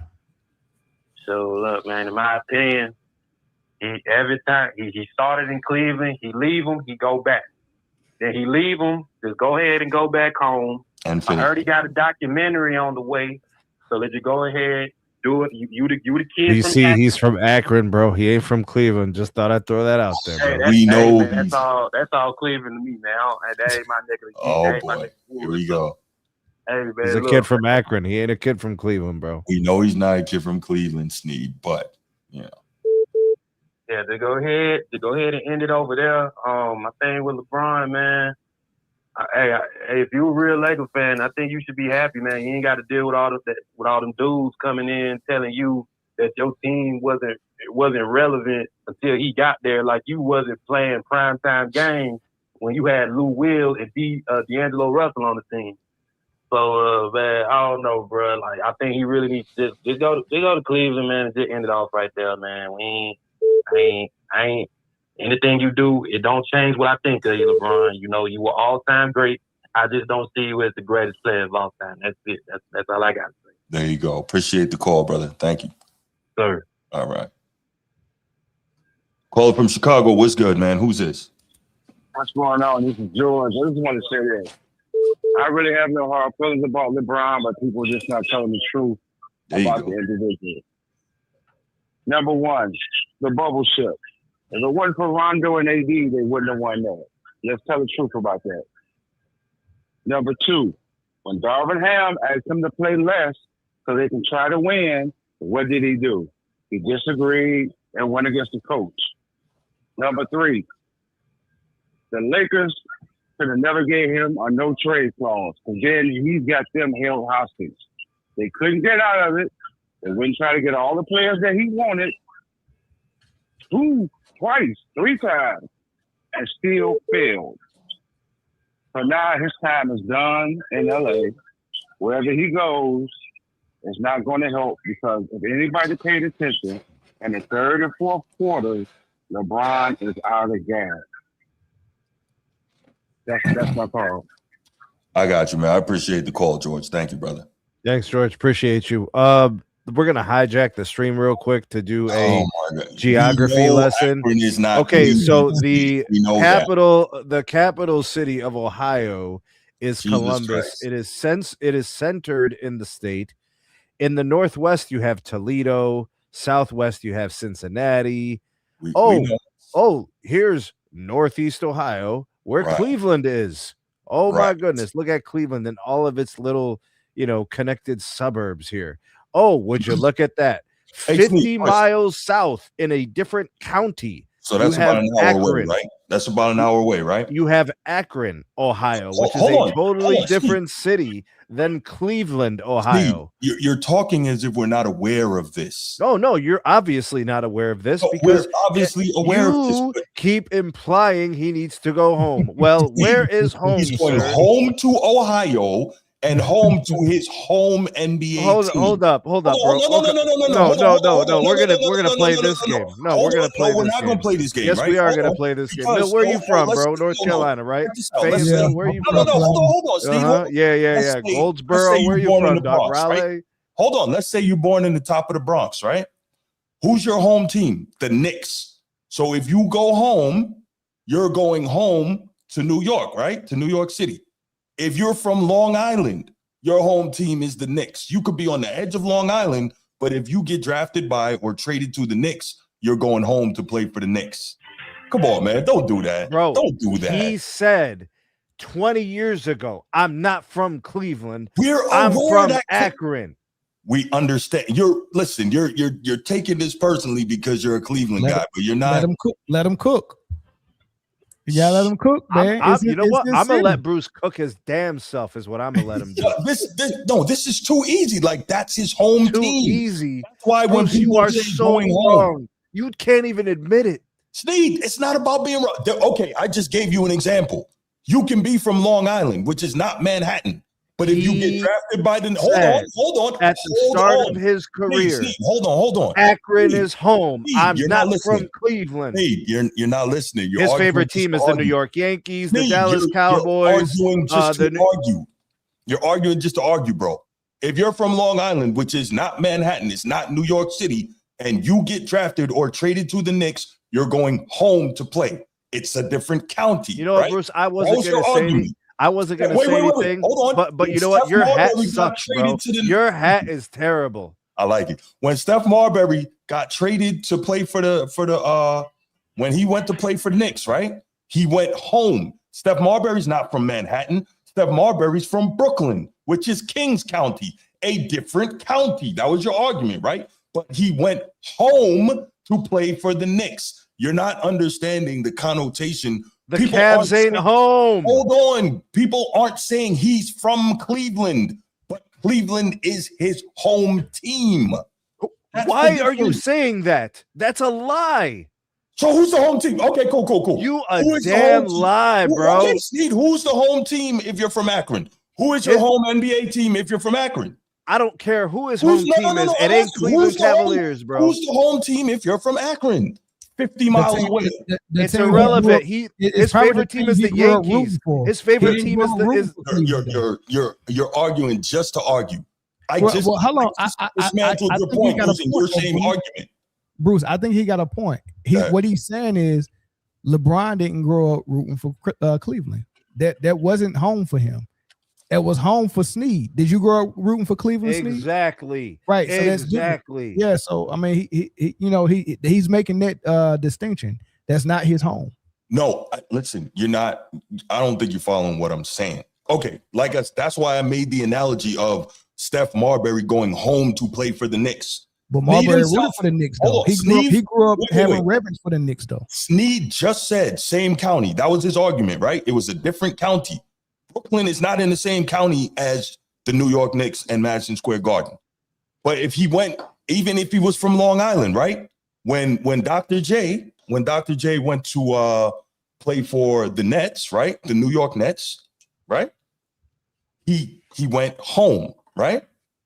You see what I'm saying? So even though you might not technically be from that city, you don't have to necessarily technically be from that city to go home. If you're from that area, and again, once more, if you're from Akron, since there's no other pro basketball team in that state, or for the most in that state, then that's the home team. So yeah, it makes sense to say he's going home. He's 50 miles away, whether or not he's from Cleveland. Yeah, I speak for myself. Bro. I speak for myself on this, right? When I'm out of North Carolina, like I am now, I'm in Cali. Mm-hmm. The Panthers, the Hornets, that's the home team because it's North Carolina. When I'm in North Carolina, I can't rep Charlotte because I'm from Greensboro. So if I'm in North Carolina, I can't rep amongst other North Carolinians and claim Charlotte when I'm from Greensboro. When I leave North Carolina, I can rep everything in North Carolina. That's how I look at it, right? Okay. So when LeBron is in Ohio, you need to rep Akron like you normally do. Let people from Cleveland rep. They got pride in their city as well. Let them rep Cleveland. You're not from here. Like it like so every state is set up different. Like people in Chicago don't let people on 65th Street represent 63rd. And it's 2 blocks away. Like you can't claim something that you didn't grow up in because we know what that's about. But if you're from Evanston, right, which is not Chicago, if you're from Evanston, the Bears are your home team. No, this is not that hard. You got to let Sneed got pride in his own Cleveland city, and he's saying we don't accept LeBron as that. This is not your home. I think we got to respect it. Okay. Caller from Texas. What's good, man? Yo, this is Funky Town. How y'all doing? Yo, what up, man? I'm sorry, man. I've been arguing. What's up, brother? Oh, good. This is crazy. It is. I agree. Y'all sound like a cackle of hens right now talking about this dude. I love it. I love it. This dude, I know you do, Mel, but the dude that y'all talking about, like, we give him way too much energy to this ball. Right? This dude, right. he was. I told no Mel knows this. I said it. I said when they didn't do anything with that extension, when they let him get to that player option, that was it. Mm-hmm. They were. That should have been like, okay, hey man, if you're gonna do this player option, let's do your little go away this year, your little farewell, and then move on. But that joker, like I think Mel said it, he wanted the money. He wanted to keep doing all that. They want to kneecap the franchise, keep kneecapping franchises. They can't make any moves.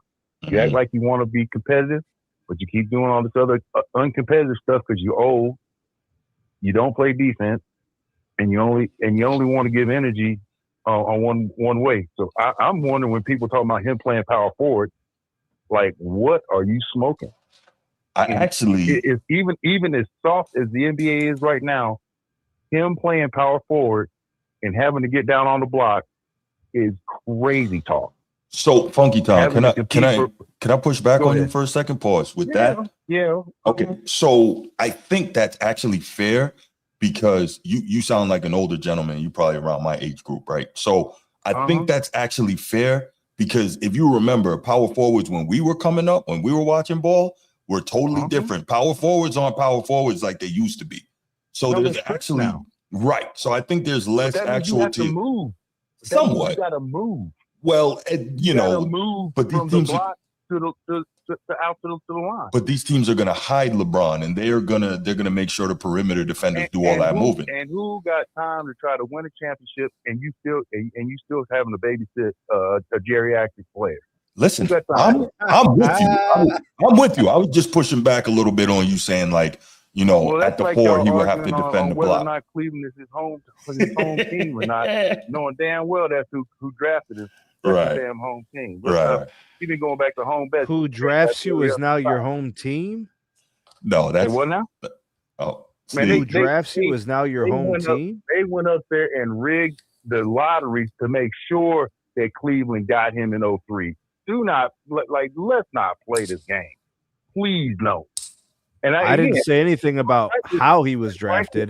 I was just saying that you can't say it's his home team because he was drafted by them. In the same zip code. Kobe was drafted by the Charlotte Hornets. What's your point? What does that got to do with anything? Exactly. That's the team that drafted him. It's not his home team. Did they rig the 96, 97 draft? No, and I didn't claim that had anything to do with it. I'm saying a team that drafts you is not your home team. No, I don't think Funky Town was saying that. Did Kobe go back to them? No. So not his home team. You know how Kobe comes into this situation. The point I'm making is, as far as I'm concerned, where he should be playing next year is on the couch next to his son. Agreed. Playing on PlayStation. Right. That's where he should be. 2K. Playing 2K. That's where he should be. Agreed. But as far as, he's a poison pill. I don't care where you send him. I don't care what franchise you go to. He is a poison pill. Agreed. Just don't send him to Boston. Goes there, he's going to be a cancer cell. Yep. And whoever's in there, like somebody said, go to Minnesota. I think Ant's going to put up with that for about 2 games. It's going to be toxicity. Yeah. Ant wants to take like 30 shots a game. I don't even know if that's going to work with LaMelo. And that's what I'm talking about. Yeah. And he ain't going back down. He ain't gonna let him just go in there and do his normal LeBron ball. It ain't gonna be LeBron ball when it's already Ant ball up there. So, I don't see. Personally, I don't think they got a winning formula up there in the first place. But no, he ain't gonna put up with that, man. And again, to me, anybody and somebody said something about Philly, there might be something. But if you think New York fans are bad, listen, Philly fans are ruthless. They threw D batteries at Santa Claus. Yeah, they did. They sure did. LeBron can handle it. LeBron can't handle. No, don't can't start. handle good. He can't. Man, Brian can handle that, man. Said that. Nah, Man, Funky Town, you know man, Mel messing with you, man. Don't I fall for it. know he's just trying to push my buttons right Yeah, now. But for anyway, sure. just be I'm okay Yeah, right yeah. now. But no, yeah, Mel just trying to push my buttons right now. But But I'm for real. I think Brian can handle that, man. Bron, that's how you know he's lying, bro. He said Hey, Bron. this man been in the league 3-4 years, man. Come on, dog. All right, Funky Town. Yeah, Appreciate the call, brother. Thank you, man. All right, you guys got it. Y'all have a good one. No doubt, man. My Life, Your Entertainment. What's good, man? What's up, man? What's going on? Maintaining, brother. Last call on this topic. What's up? Hey, now let me pause, man. I was kind of watching the playback, man. Mm-hmm. Hey, Bruce, man. You know, hey, I brought with you. I support you. I support Mel, and you got Steve, man. I brought with him too. Appreciate you, bro. But I gotta agree with Mel, man. Like, no pun intended. When he was saying that, as far as like, Steve was saying that, and Mel when they were saying that, like, as far as Akron not being his own, even though it's in Ohio, as far as LeBron, I threw the narrative out saying that basically, if I'm from Columbia, South Carolina, and then I say I'm gonna go home and play, as far as being a college recruit, automatically people are gonna assume the South Carolina Gamecocks, and that's what I'd be referring to, not the Clemson Tigers. You know what I'm saying? No, I get it. I'm not arguing with you, but all right, go ahead. I'm sorry, I didn't mean to interrupt you. Oh no, we ain't arguing. We not arguing, bro. We debating. Yeah, for sure. I'm just saying. I'm just trying to explain why, even though we know that technically he's not from Cleveland, why it said that he would be going home. That's not an irrational perspective.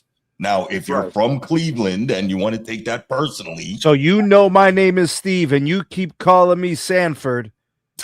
I'm supposed to be cool with this, bro? I said Steve. I didn't say Stanford. No, I'm talking about Bruce, bro. I'm talking about Bruce. I'm roasting Bruce all day. I got you. Man, that's funny. like I said, man, Steph Marbury is not from Manhattan, but the Knicks are home. So I'm just saying. Right. He's from another county. You know what? And I heard what you said that. But I don't know if y'all pay attention to Funny Marco, but him and Tisha Campbell just had an interview. Oh, really? They had the same debate about Jersey and New York. Yeah. Because Funny Marco was telling her she's from New York. Mm-hmm. And she said, no, I'm from Jersey. And Funny Marco said, no, I'm from... It's a little different. That's nice. That's nice, Bruce. Yeah, but they were saying it's the same state. No, it's not. It's the tri-state area, but it's not the same state, though. Right. So to that point, he ended up saying that Kansas City, because Funny Marco's from Kansas City. Mm-hmm. And she ended up saying, so is Kansas City the same as being from Kansas? Then they added it out, and they was like, no, hell no, because it's on the state line. Mm-hmm, mm-hmm. Yeah, it's, you know, I mean, I bet you Kenny Smith would say he's going home, right? When he goes home and he goes to see the Knicks play, oh, I'm going home. Kenny Smith from Queens, Jamaica, Queens. That's a different city and a different county. So, you know, anyway. All right. Right. But go ahead and land the plane, brother. Okay, brother. Yeah. Hey, love the show, man. Appreciate the call, man. Hey, I appreciate you, man. Thank you so much for tuning in. No problem, man. All right, fam. Dang. Woo. Got some heat tonight. All right, let's get to the next topic, y'all. Steve Stevenson, continue. Lakers made a lot of big roster moves I don't know about big. They made a lot of roster moves today. I think things that will improve their team, but give us your thoughts on that, kind of some of the moves, where you see him, what some of those moves were, et cetera, man. Where are you with some of this? All right, let's go through the players they signed today. Sure. Colin Sexton, they gave him a 2-year deal, $19 million. It's a 1-and-1. One is a contract, the other one's a player option. Okay. That addresses the guard position. All right, so we're talking about bench, role players. Quentin Grimes gets signed 4 years. It's a $60 million deal, so a little bit more long-term and substantial. He's obviously the prototypical 3-and-D player. Mm-hmm. He's supposed to give them a defensive presence on the perimeter and be able to knock down the 3-point shot, right? That's a Luka decision right there, right? Mm-hmm. Bring me a guy who could do these two things. Okay, they also bring in Sandro. I don't even know how to say his last name, bro. The dude that played for Toronto. Yeah. Mamukelashvili. Yeah. 4-year, $52 million. He'll be backing up Walker Kessler, who they signed to a 4-year, $130 million deal, which is obviously the more substantial one that they did a sign and trade with the Jazz. So the A1 center that Luka wanted, was Walker Kessler. They got that. Okay. And then the other players are kind of backing up the big position and then addressing scoring and defense at the guard positions. Because obviously Luka and Austin Reeves are injury concerns. One is not really a playoff riser. They want to kind of bring in guys that complement and fit. They basically reconstructed the roster to now actually have a bench that has legitimate scoring.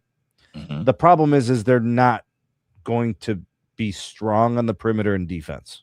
That's where I was going. So you can't, like, Quentin Grimes cannot be the only guy defending the perimeter. That's not going to work. Right. So they're going to have to figure something out in terms of a philosophy, a system. I think JJ is going to have to do some real coaching in order to make this thing work. Yeah, I also think this is where they should have pushed to try and get a Jaylen Duren, because they're going to get beat on the perimeter a lot, and they need somebody to anchor that thing on the back line. Well, that's supposed to be Walker Kessler. Okay, who would you rather have doing that? Walker Jaylen Kessler? Duren. Okay. I was just checking. That was my thought too. Yeah. So they also had DeAndre Ayton pick up his player option. So that's true. But he's clearly going to be in a backup role because he's only making $8 million. So he's exercising his option. Obviously, there's no market for him, but there's still a couple of players that, Luke Kennard signed with the Suns. Is Marcus Smart? That's it. He's out of LA. Like, there's no chance. Yeah, he already signed with Houston. Okay, then that's that. So it's basically a reconstructed bench and a couple of new pieces added to the starting lineup, right? Like, what about Rui? What's the situation with him? Not decided yet. Okay, so that's important because Rui actually, he gives you positional flexibility. Small forward, power forward, kind of, like modern NBA player. He's proven to actually be a pretty reliable shooter, and he's a willing defender. So kind of is valuable. He played well for them last year, actually. Hit some game-winning shots. Yeah. Minnesota better be calling them. That would be a nice pickup for them. That would. So the Lakers did all this. Interesting, Bruce. A lot of these deals are 3-year with player option for the 4th, which basically tells me this is an experiment for Luka for about 3 years with these guys. Like the way that they brought in Quentin Grimes, Mamukelashvili, Walker Kessler, they're all 3 years with a player option, right? So they want flexibility after about 3 years with these guys. So they may redo this thing after about 3 years. And if like Luka just signed his deal, he's got what, 2 left after this year on his extension? Yeah, I think so. Okay, so yeah, that's kind of where these players are. They're going to look different. They're going to play different. It's not going to be what the team was last year. It definitely is not. Yeah, and this is why it's fool's gold though, because with this style of play, with the high screen and roll offense, where you need 3 shooters on the floor and a screen setter that can either roll or pick and pop as your big. That formula seemed to work. It worked with LeBron when he did it, but the what you need around it to work is crazy, and it's a dead offense that is fool's gold, because we've seen it work with LeBron, but it worked with LeBron with super teams or close to super teams. And they thinking that they can make it work with Luka. And here's the issue. When you got a player like Michael Jordan who plays both ends of the floor, he plays defense, he's in shape, he's a really good scorer, and all of that stuff, finding shooters to put around him that don't have to be defensive stoppers, but once they get with the Bulls, everyone else is playing defense. And if they want to get on the floor, they have to raise their level of defense a little bit. So you end up getting people like Kukoc and Judd Buechler, who are not great defenders, that also defend well enough to be on the floor. So I would rather have the situation to where my best player is the defender, and his help it's just the shooters. Versus with Luka, you need his help to be knockdown shooters, dominant scorers, and be the defense for him. And all he does is score and distribute.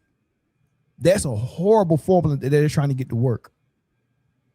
It's not supposed to work. If it works, it's a miracle. I think the bigger issue with a Luka offense. Okay, so if you were talking about the Bulls, what the Bulls were able to do in those years, defense turned into very instant offense. They would force turnovers, and then the ball was going the other way for easy points. It was a 3-on-2. It was a 2-on-1. It was easy offense. I mean, some teams are so good defensively, they'll score 25 to 35% of their points on fast breaks off of turnovers. Right. So, I mean, those are high quality buckets. They're usually dunks, they're usually layups. Sneed, why didn't I think of that? What's that? This dude called them the snow time layups. God. Yeah, that's pretty good. The LA Snow Owls. That is hilarious. The snow time. Yeah, that's good. Yeah. Yo, that's too funny, man. I mean, they had some of that going last year, bro. Luke Kennard and who was the other dude, bro? They was trying to. JJ Redick is going back to his Duke roots, and, and it's showing. But it makes their star feel comfortable. But like, you know what I mean?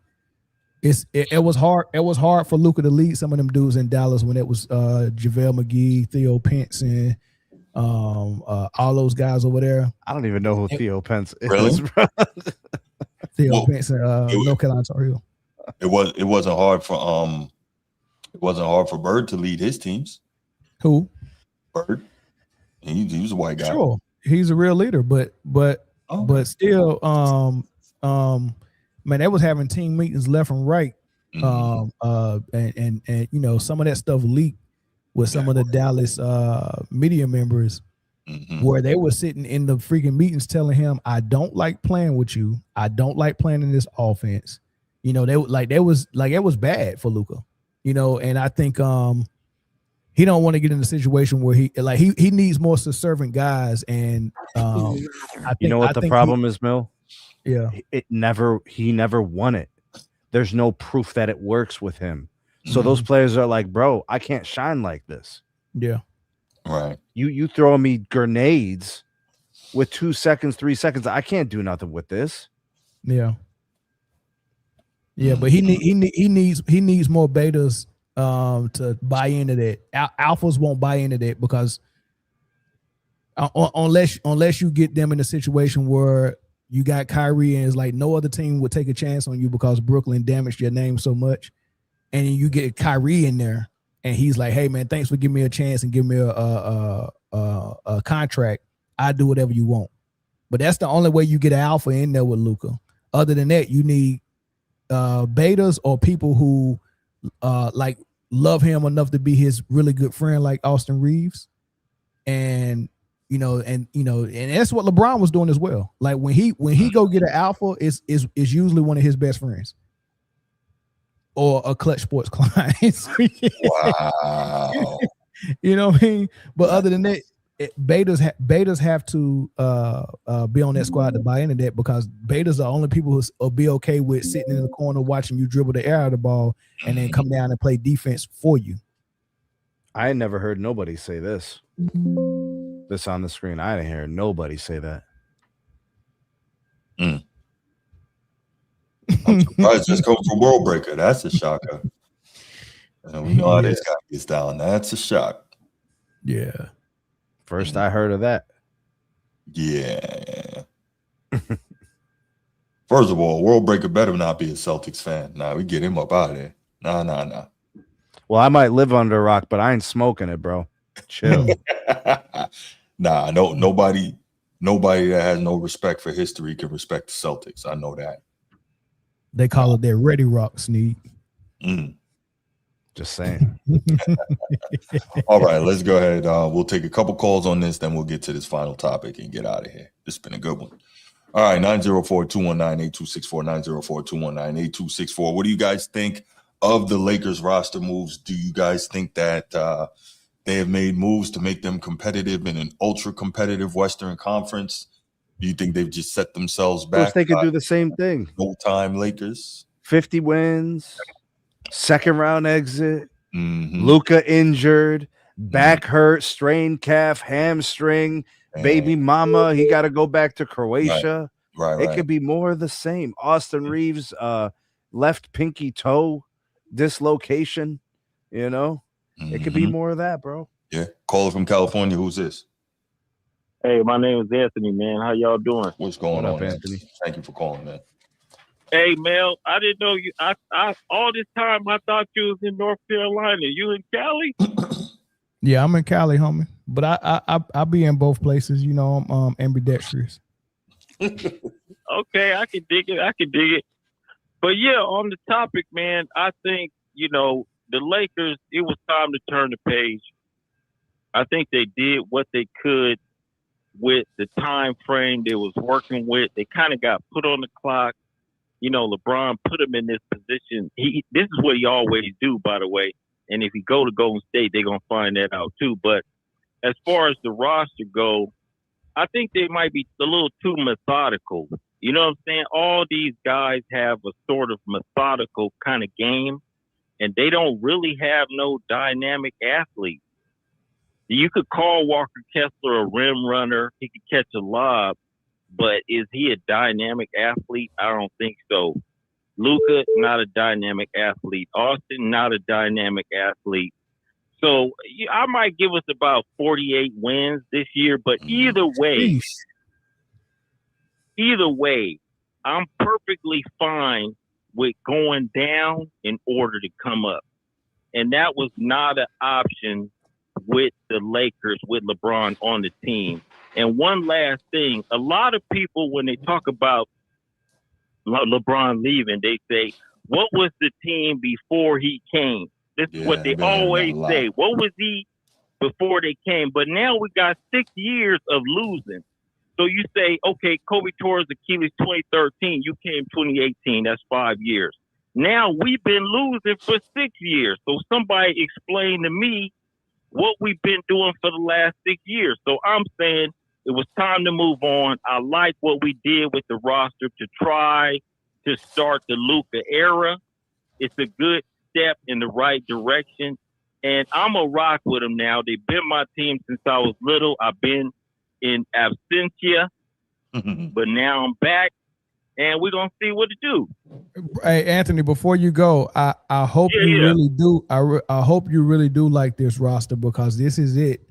Because as far as trades, y'all don't have any more tradable draft picks for 7 years. I got you. I got you. But we do got a mega star. We do got a closer.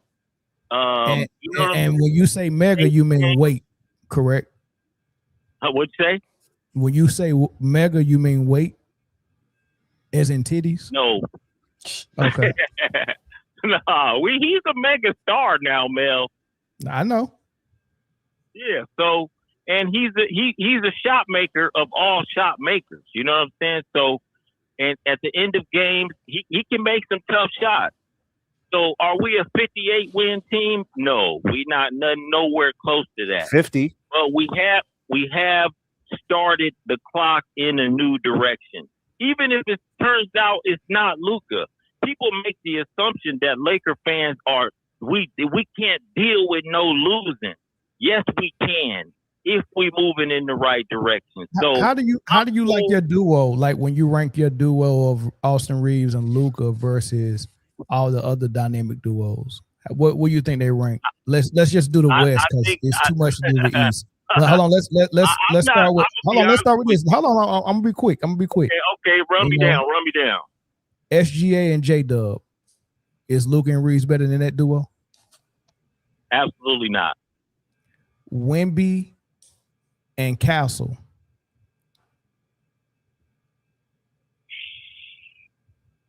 Given what Wemby could do on both ends, Castle showed a lot of holes in his game.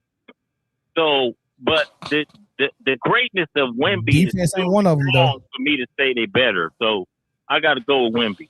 Okay. If I make that Dylan Harper, doesn't that change something? It does. It does. Okay. Well, Dylan Harper, Dylan Harper not is better than better hold than on. Let's go through this. Let's go through this. Run me down. Ant-Man and Ant-Man, LaMelo Ball. Yeah. Jeez. No, they're not. Okay. LaMelo is better than Austin. I'm gonna go young. I'm gonna go real young. Let's see if we can find some of that they're better than it. Let's go really young with Jaren Jackson Jr. and Darren Peterson in Utah. Haven't even seen that. Oh well, Darren Peterson. Yeah, they better than them. They better than them. Okay, Darren all right, we Peterson. found one. Ding, we found one. Okay, cool. We found one. What about what about Kevin Durant and Sengun?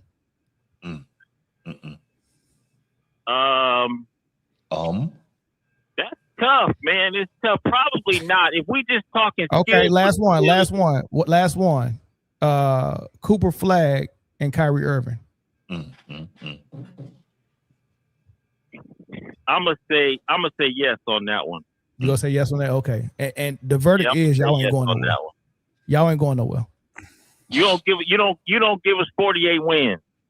I give y'all 48 wins. Cool. I give y'all 50. I give y'all 50 wins. Right. Okay, yeah, that's all I'm saying. There's no way there's a championship. Okay, first round bounce way. or a second round bounce? I'll give us a second round, depending on who we get in the first. If we get Wemby, it's a wrap. I ain't even say Jamal Murray and Jokic. I suppose because you wouldn't do that, Mill. You know. But the problem in the playoffs is that the athletes is going to overwhelm us. That's the problem. Of course they will. Of course they will. Y'all dog food out there, man. I'm not a delusional Laker fan. You know what I'm saying? The athletes in the playoffs is going to overwhelm us, and we're going to probably lose badly. It's a fact. Mm-hmm. But I'm comfortable because I just couldn't deal with another year of LeBron. No doubt. I feel you. All right, brother. Thank you for the call. I appreciate y'all time, man. I like what y'all doing. Keep it up. Man, I appreciate that. Hit that like and subscribe, brother. All right, got you. All right, we're going to take one more call on this topic. Whoever gets in, and then Look at Transformer. To the final one. Yeah, I know. Bro, there is a segment of Lakers fans that are like breathing again. I think Transformer's one of them. Shoot. Chief, good evening, sir. What up, Bruce? I kind of feel your pain on this topic. Hell, I ain't comfortable when I'm a Laker fan. Right. We got 3 white guys. They ain't from Boston. They ain't from the 80s. They ain't aged. They not McHale, and they damn so ain't Bird. So we're screwed. We're screwed. I like it. I know you would like it. Because my thing is this. Okay. Who's going to defend on this team? Like, first, really going to defend. And those guys, those young guys, these guys are young. They're athletic. They're hungry. They're gonna see them barbecue chicken. Mm-hmm. Barbecue chicken. Mm-hmm. So, not only who's going to defend, who's going to hold everybody accountable for when they don't defend or they do miss assignments. Because one thing you're not going to do to me is get mad at me and tell me to do something that you're not willing to do or put your neck on the line and do. Right. So if I'm saying Luka getting big, because right now the way they did this roster, there's no one that can hold Luka accountable on the roster. Either you haven't done enough in the league, you're not good enough, or you know what I'm saying? They picked everyone that's going to be easy to be subservient to Luka. So now he's the top dog again, and nobody can really look at him like, dude, no, you need to do this. So now he's the guy that's the end all be all. Mm-hmm. And when he missed these assignments, is it going to be Austin Reeves, Walker Kessler, Quentin Grimes, or the guy from Toronto? Who's going to look at Luka and say, no, you missed that freaking assignment? step the fuck up. Who's gonna do that? No one can do that to Luka, and JJ can't do it either. So they just set themselves up for failure. Yeah. Will Luka even be more dedicated to get in shape? I know they might hate LeBron, but at least he tries to work out and show up. So Chief, let me ask you this, bro. If somebody did everything for you, just for you exactly like you wanted, would you be taking things more seriously, or would you be riding the wave? Oh, he got it good. He riding the wave. He is going to come into this NBA season 30 pounds heavier than he came into last season. Yep. Because that's his normal state. His normal state is to be out of shape. It's unusual for him to be in shape. That's not common. Right. And that's gonna drive me crazy because they gave him big money and they brought in all the guys he wanted. He's gonna be a fat cat. Literally and figuratively. Yeah. Right. So yeah. So I'm just like, the risk is real. Yeah. I hope everything's all right, but I just don't see it. I'm looking at past performance as a future indicator with Luka. I just I can't. I just can't wrap my arms around him because he's fat and he's out of shape. And if he's fat and out of shape, it's not normal for the best player on a team for us to be having a discussion about conditioning. That's not normal. Well, when they get when people like Luka get motivated, they can use that motivation to come in shape. Shaq did it a couple of times. Charles Barkley did it. How old was Shaq though? This was the first year in Miami. Pre or post championships? Post championships. See, all this is very different. Luka has achieved nothing. Yeah, but Charles Barkley was the same. When Charles Barkley got to Phoenix, he was super motivated to get in shape. He had just finished with Dream Team, and that was his MVP season. That was his best year. So I think he was in shape in Philly though. Yeah, 1990, he was second in MVP voting all over the place, like 28. He was the round mound and rebound in Philly too, though. He was in shape and out of shape. Very early though. But anyway, guys. Right. But Moses said it best. You know, somebody needs to call Luka out. Sure. You're fat and you're lazy. You need to get better. But nobody can tell him that. Yeah. You have nobody on the team who could tell him. JJ Redick, I think, said something, didn't he? When they got beat by the Timberwolves not this playoff, but the last playoff. Mm-hmm. He took direct shots at Luka. He just didn't say his name. Right. Because he knows he can't. That's what. Yeah. Yeah, but hopefully Laker Nation we do well. But then again, I'm wondering if it's I don't know. But the good thing is I don't think nobody has a trade clause. We might could trade somebody if it don't work out. But I'm just not. This moving forward, I can't trust Lucas. I just don't trust him. I don't trust him. It's a legit concern, Chief. You are correct. Yeah. No doubt. So guys, I think I'm going to go. Well, long as Bruce got some misery, I feel good. The disease of me, bro. Hey, Bill, when they talk about places, I'm thinking about P. Pablo. When they go North Carolina, raise up. Don't do that. Yes, sir. I never took my shirt off and spin it around my head like a helicopter. I've never done it. All right, guys. All right, brother. So that's funny. Chief says when he thinks about North Carolina, he thinks about PD Pablo. I think about little brother. Yeah, they from North Carolina? Yeah. Yes, sir. I didn't know that. Yeah. Mm-hmm. That was a singer group, right? No, there was rappers. That's A rapper group. Yeah, Fontaine, I can't remember the other dude's name, and Ninth Wonder used to do their production. Beautiful music. Yes. Little brother, nice. Anyway, final topic, and then we're gonna get out of here. A little World Cup action, y'all. If you are not following the World Cup, you are missing out, and I seriously doubt your love for sports because we are seeing something amazing in this tournament to crown the greatest soccer team in the world. We're now in the knockout round. The United States won a little while ago, so they are now through to the round of 16. Yeah. Looking real good. Absolutely. Okay, USA. USA. And I'm curious to know how much of this is that they're a really good team, much improved on the international stage, and how much of it has to do with kind of, the luck of the draw in terms of their grouping. But regardless, they are where they are, and they got an opportunity to make it into the 8 because they'll play Belgium next. Although Belgium, wow, they had a miracle comeback today. I think they scored 2 goals in 3 minutes in like the 80s to come back and beat Senegal. So that was crazy. But what I kind of wanted to touch on, as you can see from the thumbnail here, Leo Messi, Harry Kane, Erling Haaland, Kylian Mbappe, Cristiano Ronaldo, Lamine Yamal. I mean, we are seeing some absolutely amazing footballers out there just doing their thing. And,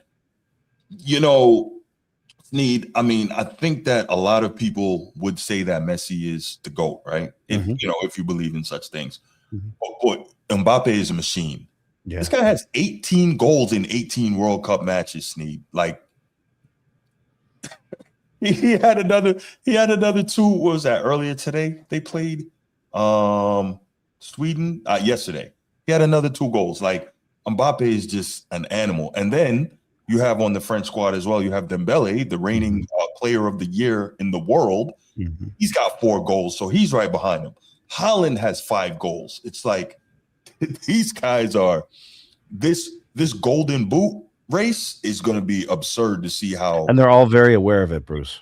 I think so too. They're all kind of moving through these games, looking for the opportunities. Mm-hmm, mm-hmm.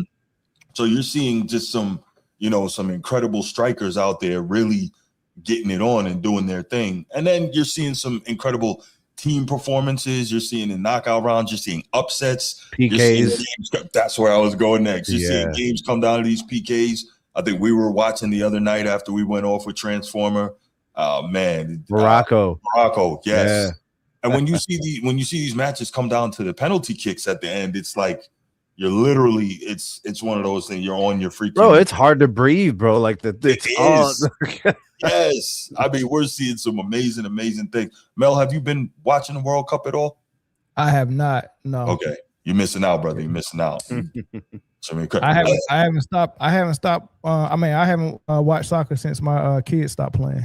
Okay. I used to watch it all the time when they was playing. I'm not an aficionado at all, but I will say, and when I say that, I remember your show when the guys were saying, I don't watch the WNBA very much, but but no, I watch when I get the opportunity more international soccer, and especially every World Cup, I try to pay attention to it. But it is incredible, man. And when you see these games, especially later in the tournament, because it's win or go home, and it's only an every 4-year thing. And it's just it's amazing. Sneed, what has stuck out to you about this tournament the most, and what player? Because we've seen a lot of amazing play from a lot of amazing players. Can you pick a player so far that kind of stands out ahead above the rest for you? Messi is still scoring a ton of goals, isn't he? And he's at an advanced age. Obviously, he's like right around the time where he's probably considering retirement. Mm-hmm. And it's definitely his last World Cup, and they're off a World Cup championship. So like they would be defending it which is unprecedented. Like it's very rare to win consecutive World Cups, and he would probably still be the best player on his team if they win it again, and he'd probably be the reason they could win because of his just aptitude to score goals. I think the big stories here, you've got some upsets like Germany getting bounced out is crazy. Paraguay. Yes, in PKs. Morocco beating Netherlands. I thought that was an upset, and that also went PKs.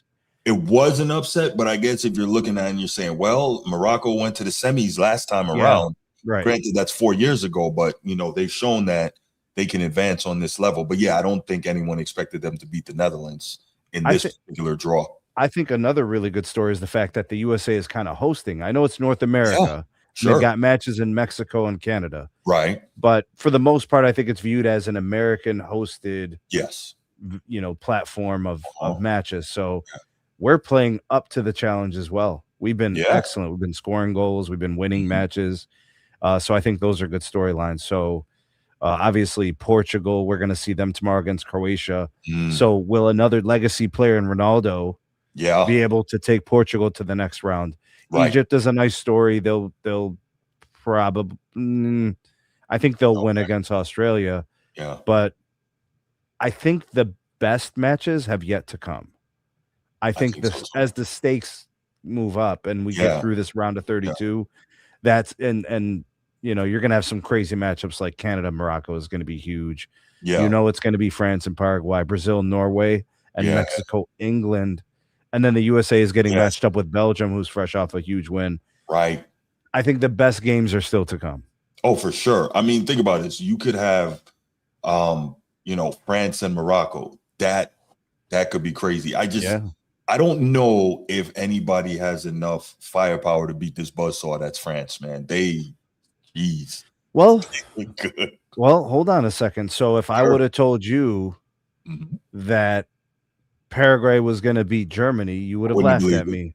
I wouldn't believe it. So I'm just going to say that there's a reason they play the match. Absolutely. Right? Absolutely. Yeah, this Brazil-Norway, that's going to be a great one on the 5th. Very, very nice. Yeah. Yeah.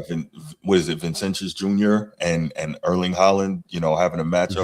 Vinny is great scorers there. Playing great football right now. Absolutely. He's got 4 goals in the tournament. Sure. Yeah. He doesn't want to be forgotten, right?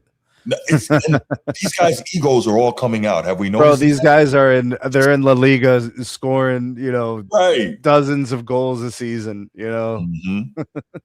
Yeah, no, absolutely. This is I'm really enjoying what I'm seeing here. Like you said, tomorrow we get to see Ronaldo.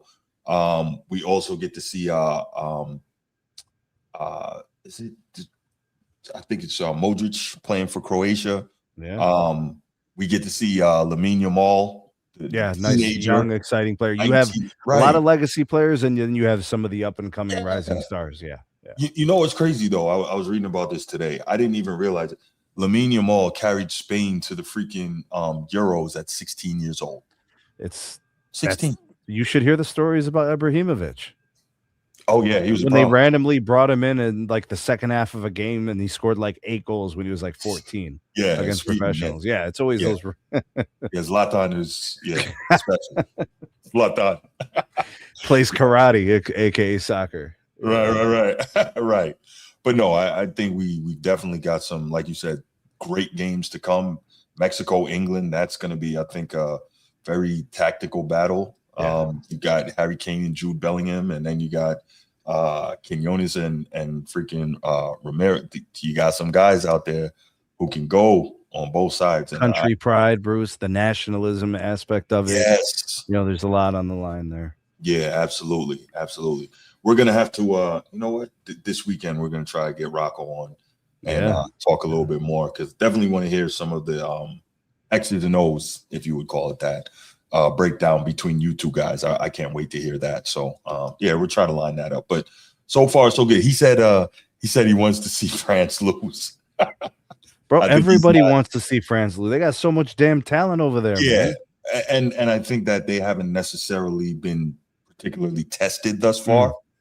So it's like, okay, let's see what happens when you run into, you know, and I think that's going to be Morocco next up, and that's going to be very well. They did shut out Sweden, so that's pretty solid. We all expected France to beat Sweden. I don't know if we expected a shutout. Yeah, but 3-0. Sweden was never really in it. No. But that's what we got on the World Cup, man. We'll leave it right there. This knockout round is amazing. If you guys aren't watching the World Cup, tune in. You're missing some incredible sporting action. You really are. The crowds are crazy, by the way. Yes, they are. They are. Oh, and by the way, as long as Norway keeps winning, we get to continue to see the Viking row. I think. How about the lady that lost? Do you see the lady that lost her phone? It flew out of her hand.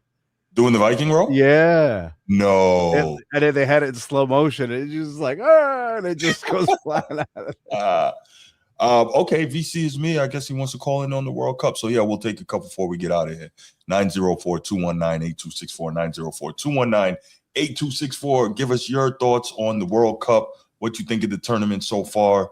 Who do you think is By the way, if you end up loving the World Cup, also follow up by watching the Euro Cup the next time that goes on. Man, yeah, Euro Cup is crazy. I'll never forget when I was there. VC, what's going on, man?